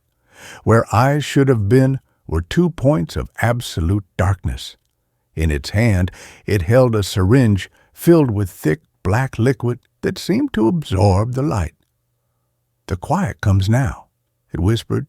Its voice wasn't sound, it was the vibration of roots tearing through stone. "The noise stops." Sarah's hand fluttered on the sheet, not in fear, in acceptance. "It's okay," she said, her voice thin. "I'm so tired of the noise." The thing stepped forward. The syringe glinted. "No!" I lunged, but my hand passed through its arm like smoke. I stumbled, crashing into the bed. Sarah didn't react. She just watched the thing, her eyes calm. "You cannot save her," the bark-faced thing rasped. "You could not save her then. You cannot save her now. The bridge shows what was, what might have been, what is." It turned its void eyes on me. "Cross back, Benjamin, before the quiet takes you too." Sarah smiled faintly. "It's warm here," she whispered. "No more pain, no more fear, just peace." I ran out of the room, down a hallway that stretched impossibly long, doors flashing past. Empty bedrooms, a kitchen filled with dust motes, a child's room with a small bed and a stuffed rabbit. Lily's room. From the bed, Lily's voice called out, "Daddy, don't go, the quiet is coming." I burst through a door and stumbled onto the near bank of the river. Dawn was bleeding gray light through the fog. The bridge stood silent behind me. The river's roar was a roar again. Just water, just stone. I didn't go home. I drove to Lily's grandparents' house. I held her tight, breathing in the scent of her shampoo, feeling the solid warmth of her small body. She looked up at me, her eyes too old for her face. "Did you see Mama, Daddy?" she whispered. "On the bridge?" My blood turned to ice. "What do you mean, baby?" She pointed a small finger toward the window, toward the direction of the gorge. "The quiet lady. She lives under the bridge. She takes the sad people. She makes the noise stop." I packed a bag that night, bought a bus ticket out of town, changed my name, moved to a high-rise apartment in Seattle where the only river was the sound of traffic 10 stories below. I slept with the lights on. I avoided bridges, avoided fog, avoided the silence between heartbeats where the memory of Sarah's laugh lived. But the bridge followed me. It's in the quiet moments, when the city noise fades at 3 a.m. When I stand in my kitchen pouring water, I feel the vibration in the floorboards, not pipes, a slow rhythmic thump, thump, thump, like a heartbeat, like the bridge. The metallic smell of the river fills the air, and the fog forms on my window pane, not condensation, a thick swirling mist that slowly clears to show not the city lights, but the far bank of the Blackwater River, and standing there just beyond the railing is Sarah, not young, not sick, just Sarah, as she was the day we married, smiling, waiting. Last Tuesday I found river mud on my boots. I hadn't been near water. Last night, the power went out. The emergency lights in the hallway flickered on, casting long, dancing shadows. Shadows that didn't match the fire extinguisher or the mail slots. Shadows with too many limbs, too many heads. They reached for my door. The puddle on my floorboards began to shift, swirling into muddy footprints leading away from my threshold. The whisper came not under the door, but inside my head, in Sarah's voice, calm and warm. "The bridge is waiting, Ben. Lily's here too. She misses your voice." I don't fight it anymore. The ache in my chest isn't pain, it's relief. The vibration in the floorboards isn't fear, it's a lullaby. I unbolt the door. The hallway light is dead. Only the emergency glow remains, painting the muddy footprints leading down the hall, toward the stairwell, toward the street, toward the river. I step out. Close my apartment door softly behind me. The puddle on the stairs puffs up around my feet, smelling of wet stone and old pennies. The fog curls around my ankles, thick and warm. The thumping is loud now, steady, my heartbeat sinking with the bridges. The city streets melt away. Asphalt becomes gravel. Streetlights become moonlight on fog. I stand at the near end of Blackwater Bridge. The wood is warm under my palms. The river roars below, but the sound is different, softer, a chorus of whispers. Welcome home, welcome home. On the far side, through the swirling mist, two figures wait. Sarah and Lily, hand in hand, smiling. Sarah holds out her free hand. "We saved your spot, Ben," she calls, her voice clear, free of whispers. "The quiet is so deep here, so warm." Lily waves, her voice bright. "Come on, Daddy. The bridge wants to show you something new." I take a step onto the planks. They don't groan. They sing.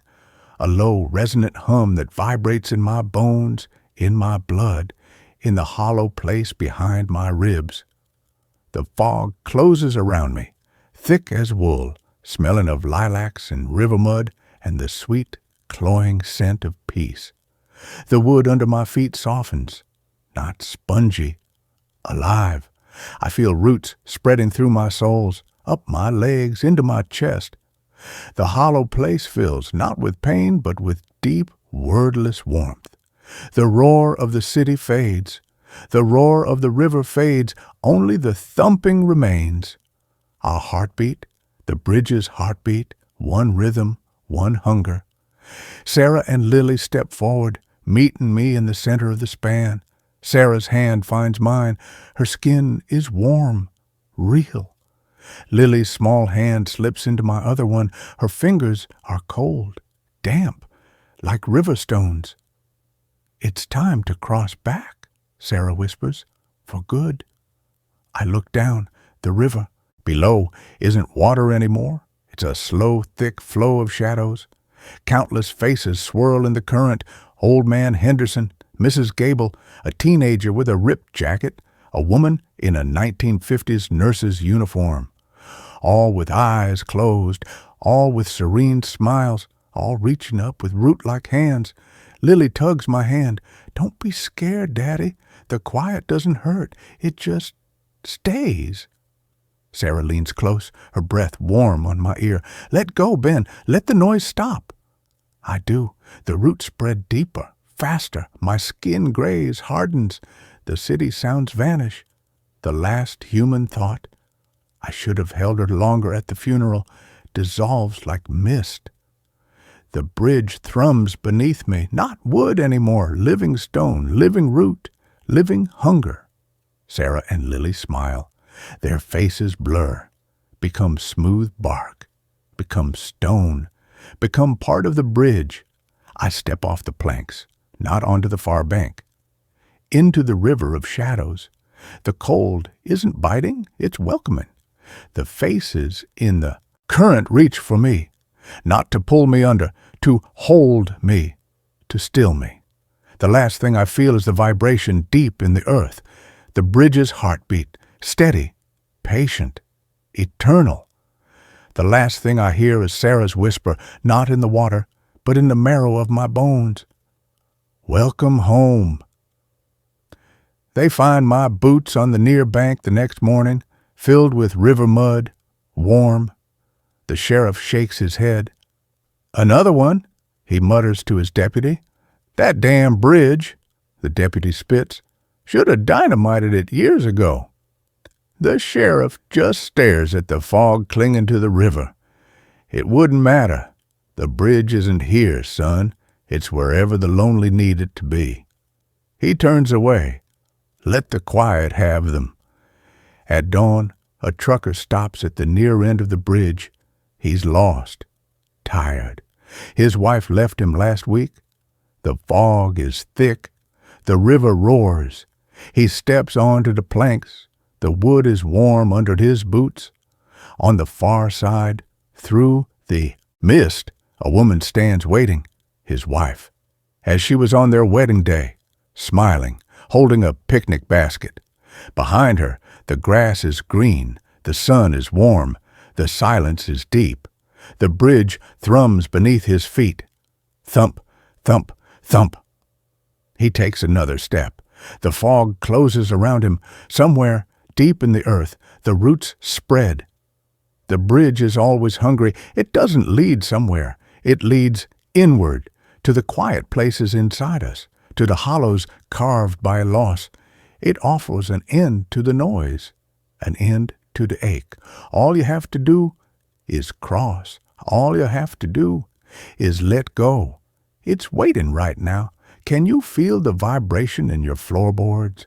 Can you smell the river on the wind? Can you hear the whisper in the silence between heartbeats? Don't be afraid of the bridge. Be afraid of the loneliness that walks with you. The quiet is patient. It knows you'll come. Everyone crosses eventually. Just listen for the thump in the dark. Listen for the voice that knows your name. Listen for the spot that's been saved just for you on the other side. Step onto the planks. Feel the wood warm under your feet. Hear the river's roar soften to a lullaby. The fog is rising. Sarah's waiting. Lily's waiting. The quiet is waiting. Cross back. Always cross back. The night grows deeper as we leave this story behind and move on to the next. The forest doesn't let go of what it takes into its dark heart. I went looking for my brother. That's the simple truth. Not ghosts, not mysteries, not some cursed artifact whispered about in back alley folklore forums. Just Daniel, my older brother by 3 years, my protector since I was 6, and he'd shoved a schoolyard bully into a mud puddle for calling me freak. He'd vanished on October 17th while hiking Blackroot Ridge, a solo trip to clear his head after his divorce. His truck was found parked at the trailhead, keys in the ignition, half a protein bar still wrapped on the passenger seat. No signs of struggle. No footprints leading away from the vehicle. Just silence. And a single word carved into the driver's side door with something sharp. Listen! The search party gave up after 10 days. Too much terrain, they said. Too many ravines. Too many caves. Too many places a man could fall and never be found. But I knew better. Daniel wouldn't just fall. He was a climber, a tracker, a man who could read the land like a book. If he'd gone missing, it wasn't an accident. Something had taken him, and that something left a message. I waited until the snow melted, until the forest opened its maw wide enough for a lone hiker to slip inside unnoticed. I packed light, water filter, knife, sleeping bag, a voice recorder. Daniel always carried one. Maybe he'd left something behind. And the only clue I had, a topographic map marked with a red X over a section labeled Devil's Throat Gorge, circled in his handwriting with the note, "They sing here at dusk." The road to Black Root Ridge wasn't on any official map. I followed a dirt track that turned to mud, then to moss-slick stone, then to nothing at all. The trees changed as I climbed, pines growing taller, straighter, their branches interlocking overhead until sunlight became a rumor. And the silence, it wasn't empty. It was watchful, heavy. It pressed against my eardrums until I found myself straining to hear anything at all. A bird, a squirrel, the distant rush of a creek. There was nothing. Just the whisper of wind through pine needles high above, a sound that felt less like weather and more like slow, deliberate breathing. I reached Devil's Throat Gorge at dusk on the third day, a narrow canyon carved by an ancient river, its walls sheer black rock slick with moisture. At its mouth, the air grew colder. The scent of wet stone and something faintly sweet, like rotten lilies, clung to the back of my throat. And there, tucked beneath an overhang where no rain could reach it, I found Daniel's backpack, unzipped, empty except for his voice recorder. I pressed play. His voice was calm at first, steady, the voice he used when teaching me to tie knots or start a fire. October 17th, 4:32 p.m., Devil's Throat Gorge. Acoustic properties are unusual. Sound doesn't echo here. It absorbs. Like the walls are listening. A pause. The crunch of boots on gravel. Wait, do you hear that? Silence on the recording. Then faint but unmistakable. Singing. Not human voices. Not animal calls. A low resonant hum that vibrated in the bones rather than the ears. Harmonies that shouldn't have been possible. Notes layered in ways that made the air itself feel thick. "They're not coming from the gorge," Daniel whispered, his voice tight with awe, not fear. "They're coming from the trees, from the rocks, from the earth itself. It's beautiful." Another pause, longer this time. When he spoke again, his voice had changed, softer, slower, as if drugged. "It knows my name. It's singing it back to me, not the way I say it, the way it should be said, the way it's meant to be heard." A rustling, a sharp intake of breath. Then, clear as day, a voice that wasn't Daniel's, but close enough to make my blood freeze, whispered through the recorder. "Stay. Become. Belong." Asterisk. The recording ended there. I sat in the gathering dark, the recorder clutched in trembling hands. That's when I saw them. The figures. Standing at the edge of the tree line beyond the gorge, tall and impossibly thin, their limbs elongated like stretched taffy. Their faces were smooth, featureless ovals that caught the last sliver of twilight like polished river stones. They didn't move, didn't approach, just watched with eyes that weren't eyes, but surfaces, dark, reflective planes that showed distorted versions of my own terrified face. One raised a hand, not in threat, in invitation. I should have run, should have fled back down the mountain while I still could. But Daniel was out there, and the thing wearing his voice on that recorder, it knew his name, knew it in a way that felt true, maybe truer than I'd ever known it. I followed them. The forest closed around me like a fist.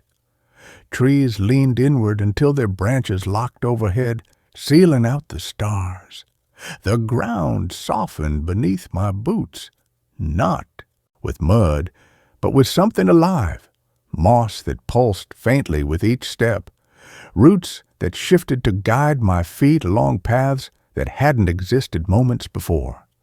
The singing grew louder, not from ahead, but from everywhere, from the air, from the soil, from my own bones. A melody without notes, just vibration, just presence. After what felt like hours but couldn't have been more than 20 minutes, I broke into a clearing. In the center stood a structure, not a house, not a cabin. It was built from the forest itself, walls of interwoven branches sealed with hardened sap, a roof of overlapping pine boughs, windows formed by gaps in the weave that showed only darkness within. But the shape was unmistakably domestic, a small cabin, perhaps 12 by 15 feet, with a stone chimney protruding from the roof, though no smoke rose from it.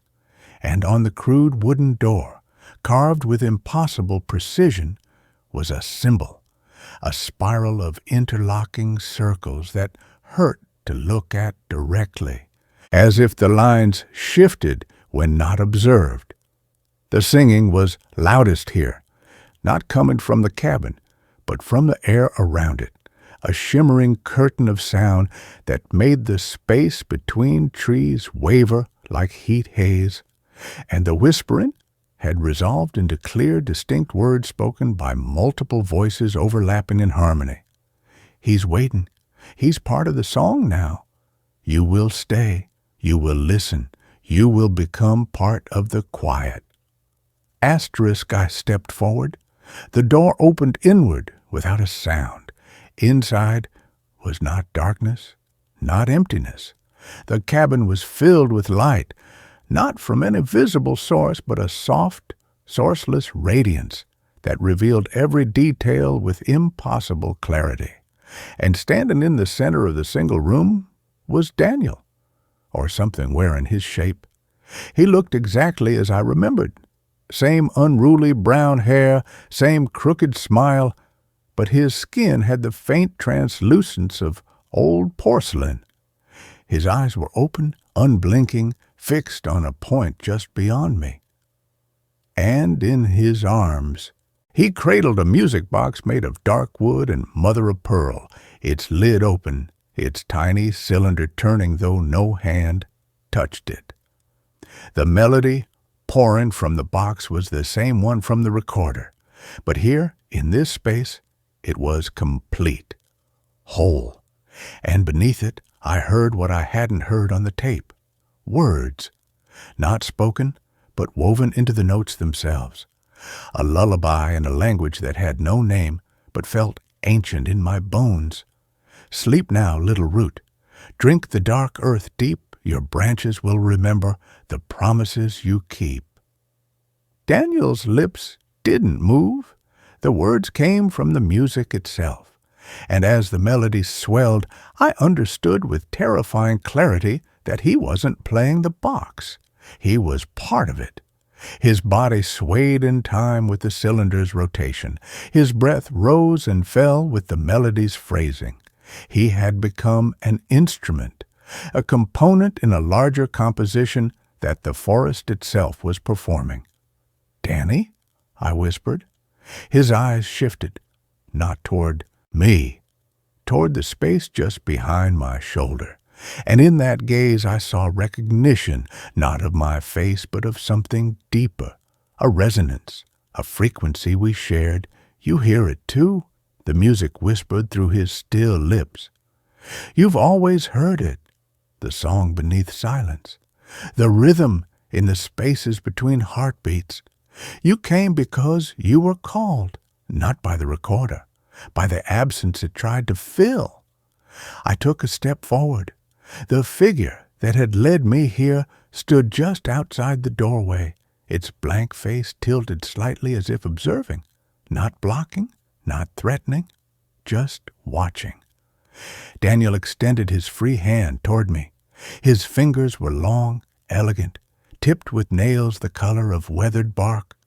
From his palm drifted motes of light, not fireflies, but something more fundamental, visible sound waves given temporary form. They drifted toward me like dandelion seeds on a breeze. "Listen," the music urged, "just listen. Let go of the noise. Become quiet. Become part of the quiet ... I reached for his hand, and in that moment I saw the truth. The walls of the cabin weren't made of woven branches. They were made of bodies. Dozens of them, fused together at the molecular level, faces pressed against the interior surface with expressions of perfect peace, limbs elongated and intertwined to form the structure's support beams, spines curved to create the roof's arch. They weren't dead. They were incorporated. Their mouths moved in silent harmony with the melody. Their chests rose and fell in unison. They were the chorus, the foundation, the forest's memory made of flesh. And Daniel, my brother, wasn't their keeper. He was their newest voice, the one who had followed the song deepest and become its bridge to the world of the lost. I stumbled back, breaking the connection. The music faltered. The light in the cabin dimmed, and Daniel's face, my brother's face, contorted not in anger, but in profound sorrow. A single tear traced a path down his porcelain cheek, and where it fell to the needle-strewn ground, a sapling erupted from the earth in a single, silent burst of growth, unfurling leaves stretching toward the canopy in seconds before freezing at knee-height, perfect and still. "You'll come back," the whisper promised, not as threat, but as fact. Everyone who hears the song comes back. The first time is curiosity. The second time is longing.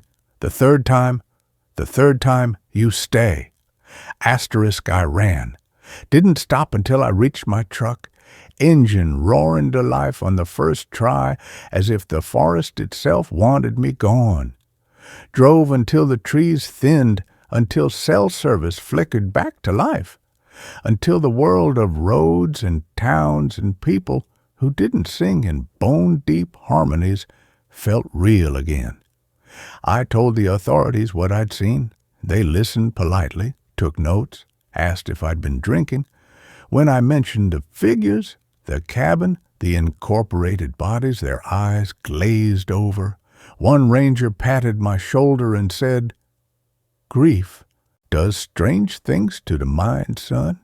Best to let your brother rest." But I know what I saw, what I heard, what I almost became. I'm writing this in a motel room 60 miles from Blackroot Ridge. The door is locked. The curtains are drawn. My hands won't stop shaking. I keep hearing it, the rhythm beneath everything. 3 heartbeats, 5 breaths, 2 moments of silence. It's in the hum of the refrigerator, the drip of the faucet, the pulse of traffic on the highway outside. They didn't finish counting me, but they learned enough. They're still counting, just slower now, more carefully. Last night, I dreamed of Daniel. He stood at the edge of a vast forest, his hand extended, his eyes holding that same sorrowful peace. Behind him, the incorporated ones swayed in unison, their mouths moving in silent song, and from his lips the whisper came, not in melody, but in words I could finally understand. The forest doesn't let go of what it takes into its dark heart, but it doesn't destroy it either. It remembers, it preserves, it makes us part of something older than loneliness. I woke with dirt under my fingernails and the taste of pine resin on my tongue. I don't know how long I have. The counting has resumed. I hear it in my dreams. In the spaces between thoughts, they're patient. They have all the time in the world. And forests are very, very patient. But I've learned something too. Something Daniel knew when he carved that word into his truck door. They can learn our rhythms, but they can't understand our chaos, our randomness, our capacity for absurdity, for laughter in the face of horror, for love that makes no logical sense, for sacrifice that defies self-preservation. These things have no pattern, no countable rhythm, and without rhythm, they cannot replicate us perfectly. So I will be unpredictable. I will be chaotic. I will laugh when I should scream. I will sing off-key. I will love recklessly. I will live in rhythms they cannot measure. And when they finally step inside this room, when the knocking comes at the door in that familiar pattern of 3, 5, 2, I won't hold my breath. I won't fight them. I'll do something utterly, beautifully human. I'll invite them in, and then I'll tell them a joke so absurd, so random, so perfectly unpredictable that their counting will shatter like bone on stone. It won't save me. Nothing will save me. But it might buy someone else a little more time, another day of chaos, another moment of beautiful, uncountable humanity. The forest doesn't let go of what it takes into its dark heart, but it doesn't have to take me yet, not while I still have breath to laugh, not while I still have a brother to find. I'm going back tomorrow. This time, I won't run. This time, I'll listen. And maybe, just maybe, I'll stay. This story has come to an end. Let's start the next. Something watches hikers from the tree line and follows without sound.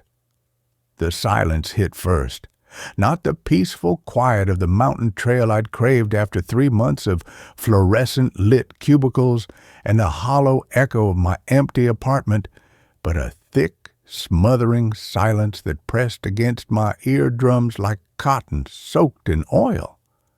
I'd parked my battered sedan at the Whisper Ridge trailhead just after dawn. The only sound, the crunch of gravel under my boots and the zipper of my backpack. The map promised solitude. 7 miles of switchbacks through old-growth forest to Eagle's Rest Overlook. Perfect. No emails. No Sarah's voice on the voicemail I hadn't deleted. Just pines, granite, and the clean scent of snowmelt from the distant peaks. I didn't notice the watcher until mile 3. I'd stopped to adjust my pack strap, sweat cooling on my neck despite the morning chill. As I straightened, my gaze snagged on the tree line, 30 yards off the trail, where the dense wall of Douglas firs met the sun-dappled path. Something moved, not an animal. Too still, too deliberate. Just a shift in the shadows between 2 massive trunks, a deeper patch of darkness that seemed to absorb the light rather than cast it. It had no shape, no outline, just a sense of presence, cold and patient, that made the hairs on my arms stand rigid. I froze, breath-catching. It didn't move again, didn't flee, just watched. I lifted my camera, fingers trembling. Through the viewfinder, the spot was empty. Just trees, wind-shaken branches. My own paranoia, I told myself, city nerves. I kept walking, but my pace quickened. The silence deepened. No birdsong, no squirrel chatter, only the rhythmic thud of my boots and the too loud rasp of my own breathing. At the halfway point, a rocky outcrop overlooking a valley thick with mist, the dread became a physical weight. I sat on a sun-warmed boulder, forcing down a protein bar, eyes scanning the tree line below. Nothing. I pulled out my phone to check the time. No signal. The battery icon blinked red.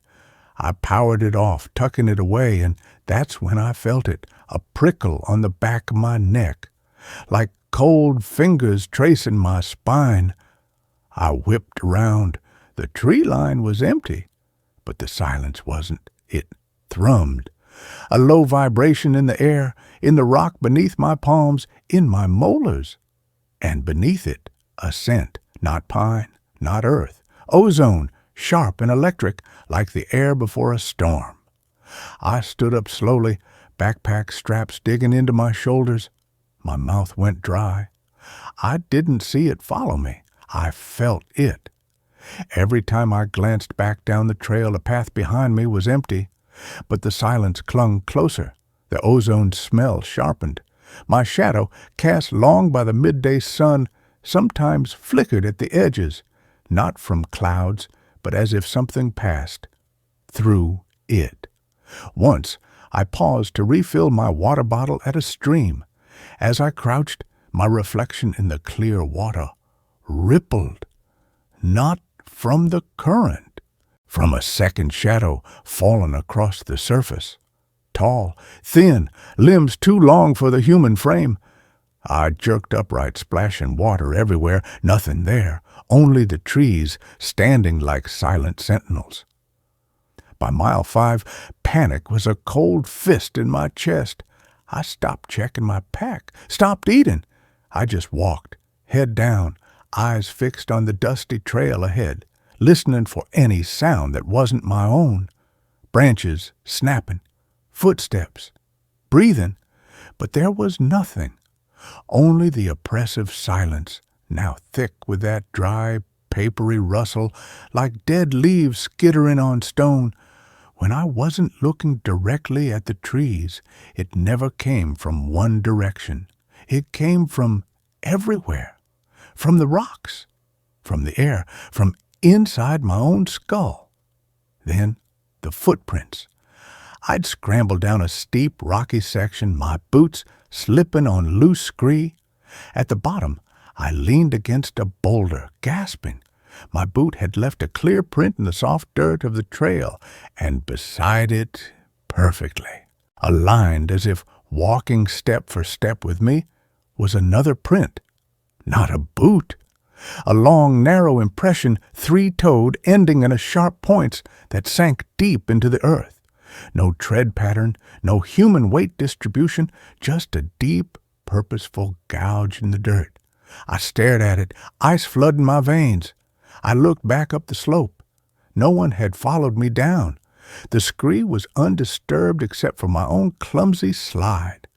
I wiped the strange print away with my sleeve, my hands shaking.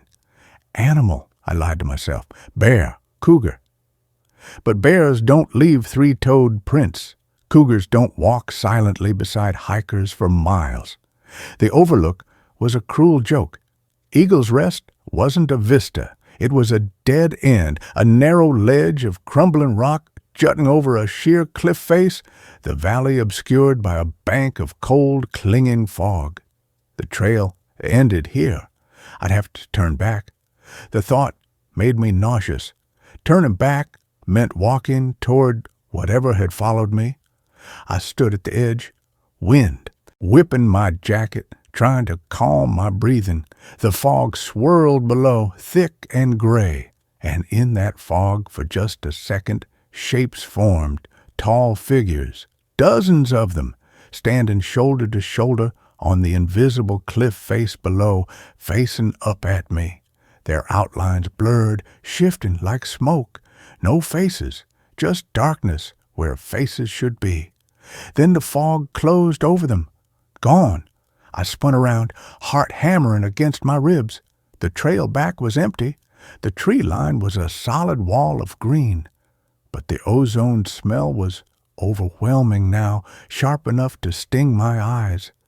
And the silence, it had a texture, like wool pressed over my ears. I took one step back down the trail, then another. Every sense screamed to run, but I forced myself to walk slowly, calmly. Don't let it know you see it, a voice whispered in my head.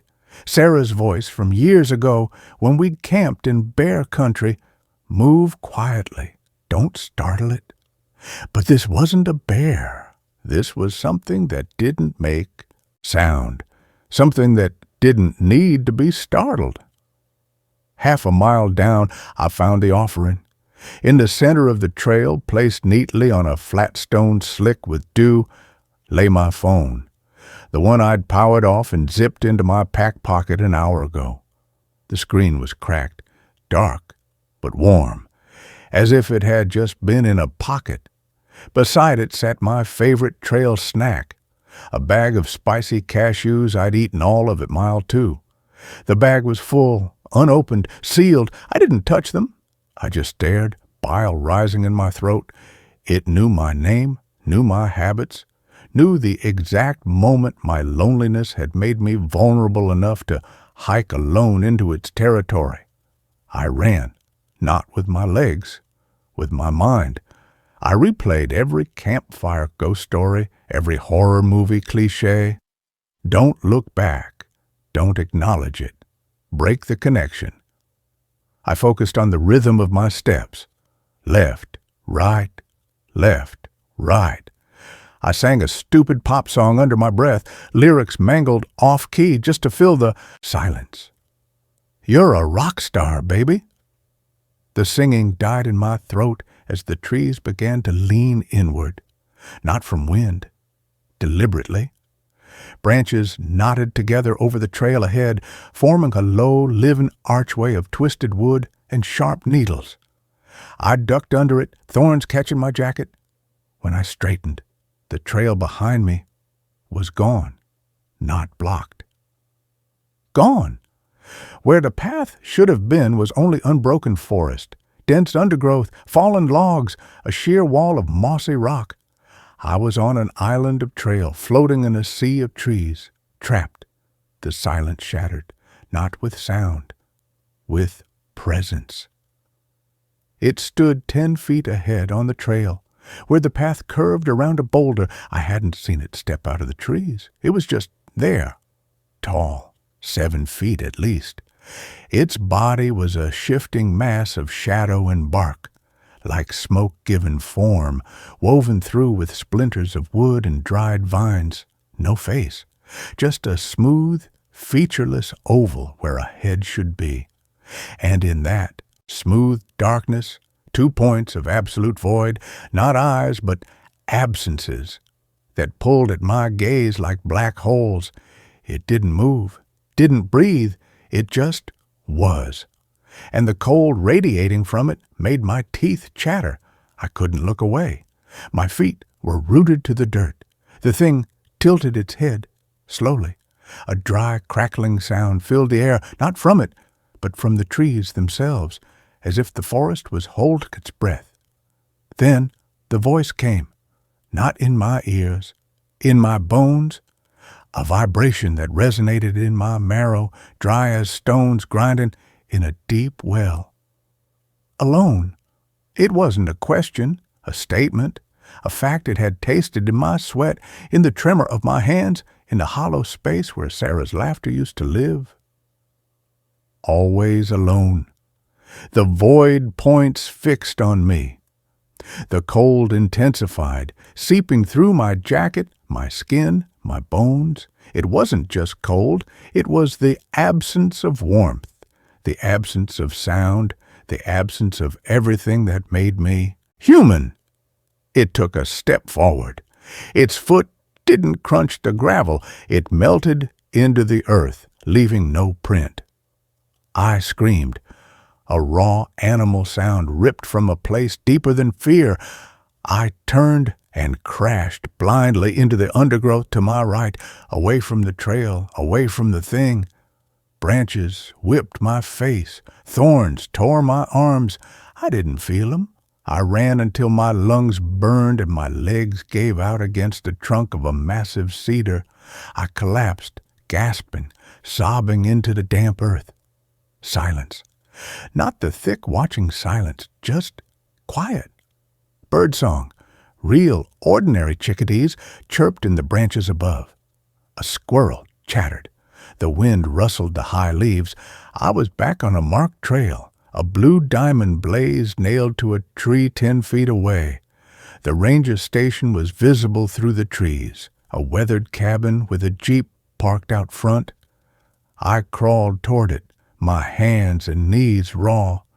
Ranger Ellis found me there, curled in the dirt beside his porch steps. He didn't ask many questions, just gave me water, a blanket, and called a county sheriff. I babbled about getting lost, about a bear, about my phone dying. He nodded slowly, his eyes scanning the tree line behind me. "You were on the wrong trail, son," he said finally, his voice low. "Whisper Ridge is closed, unstable rock, but folks still go up there." He paused, stirring sugar into a mug of tea. "They also say things watch from the trees up there, not animals. Things that walk without sound, things that like the lonely ones." He met my eyes, his gaze sharp. "They leave offerings, try to lure you off the path. They want your loneliness. It's food for them." He drove me to my car.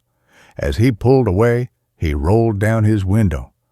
"Burn your clothes, kid. Wash your hair. And Leo?" He paused, his old Ford idling. "Don't hike alone again. Not ever. Some hungers can't be outrun, only outweighted." I didn't tell Sarah about the hike, or the thing, or the footprints. We'd divorced 3 months ago. The paperwork finalized the same week I lost my job. I moved into a tiny apartment downtown, filling the silence with podcasts and the TV left on all night. But the forest followed me. It's in the quiet moments. When the city noise fades at 3 a.m., when I stand in my kitchen washing a glass and the hum of the refrigerator dies, that's when I feel it. The cold spot near the window, the faint scent of ozone, and the silence, not absence of sound, but a presence in the quiet. A dry rustling like dead leaves skittering on stone coming from the hallway closet. Last Tuesday, I found my hiking boots by the front door, not where I'd left them in the utility closet, lined up neatly, laces untied, dusty, smelling of pine and damp earth, and between the toes of the left boot, a single long thorn. Last night, the power went out during a thunderstorm. The building went dark, silent. I lit a candle, my hand steady. Then, from the living room, a sound, soft, delicate, the crunch of boots on gravel, my boots, walking slowly across the carpet, stopping beside the couch. I didn't turn around. I held the candle higher. The flame didn't flicker, but on the wall, cast by the candlelight, a shadow stretched, tall, impossibly thin. Its head brushed the ceiling. Its limbs were too long, jointed in too many places. It didn't move toward me. It just stood, watching my shadow on the opposite wall. The dry voice vibrated in my chest, beneath the drumming rain on the windows. Alone. I set the candle on the coffee table. My hands didn't shake. The ache in my chest, the one Sarah left behind, wasn't pain anymore. It was a hollow space, a space that craved the cold, the silence, the belonging of being truly, finally seen. I stood up, turned to face it. The room was empty. No shadow on the wall, just the candle flame steady in the dead air. But the front door stood open. Rain lashed the hallway carpet. And on the threshold, leading from the apartment into the dark hallway, were footprints, small, precise, three-toed, deep in the wet carpet. I stepped out of my slippers, left them by the door. I walked barefoot into the hallway. The carpet was cold, wet. The footprints glowed faintly in the emergency exit sign's red light, luminescent, like foxfire on rotting wood. They led to the stairwell, down the steps, out the building's back door, into the alley. The rain didn't touch me. The city lights didn't blind me.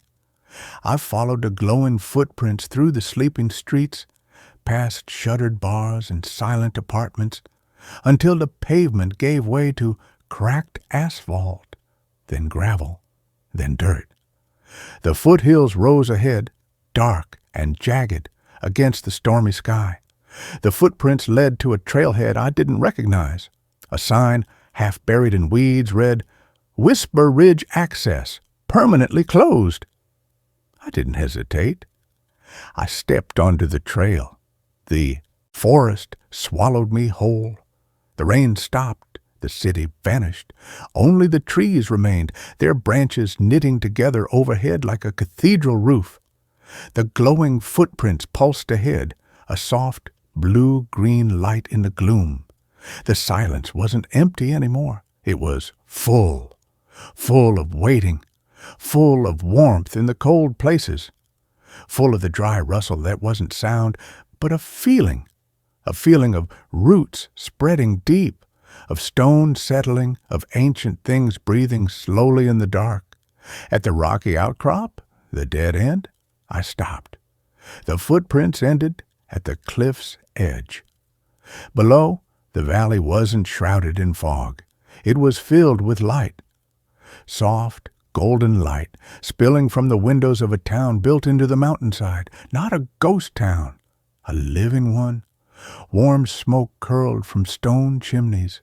The scent of baking bread and wood smoke filled the air, and on the narrow streets, figures walked.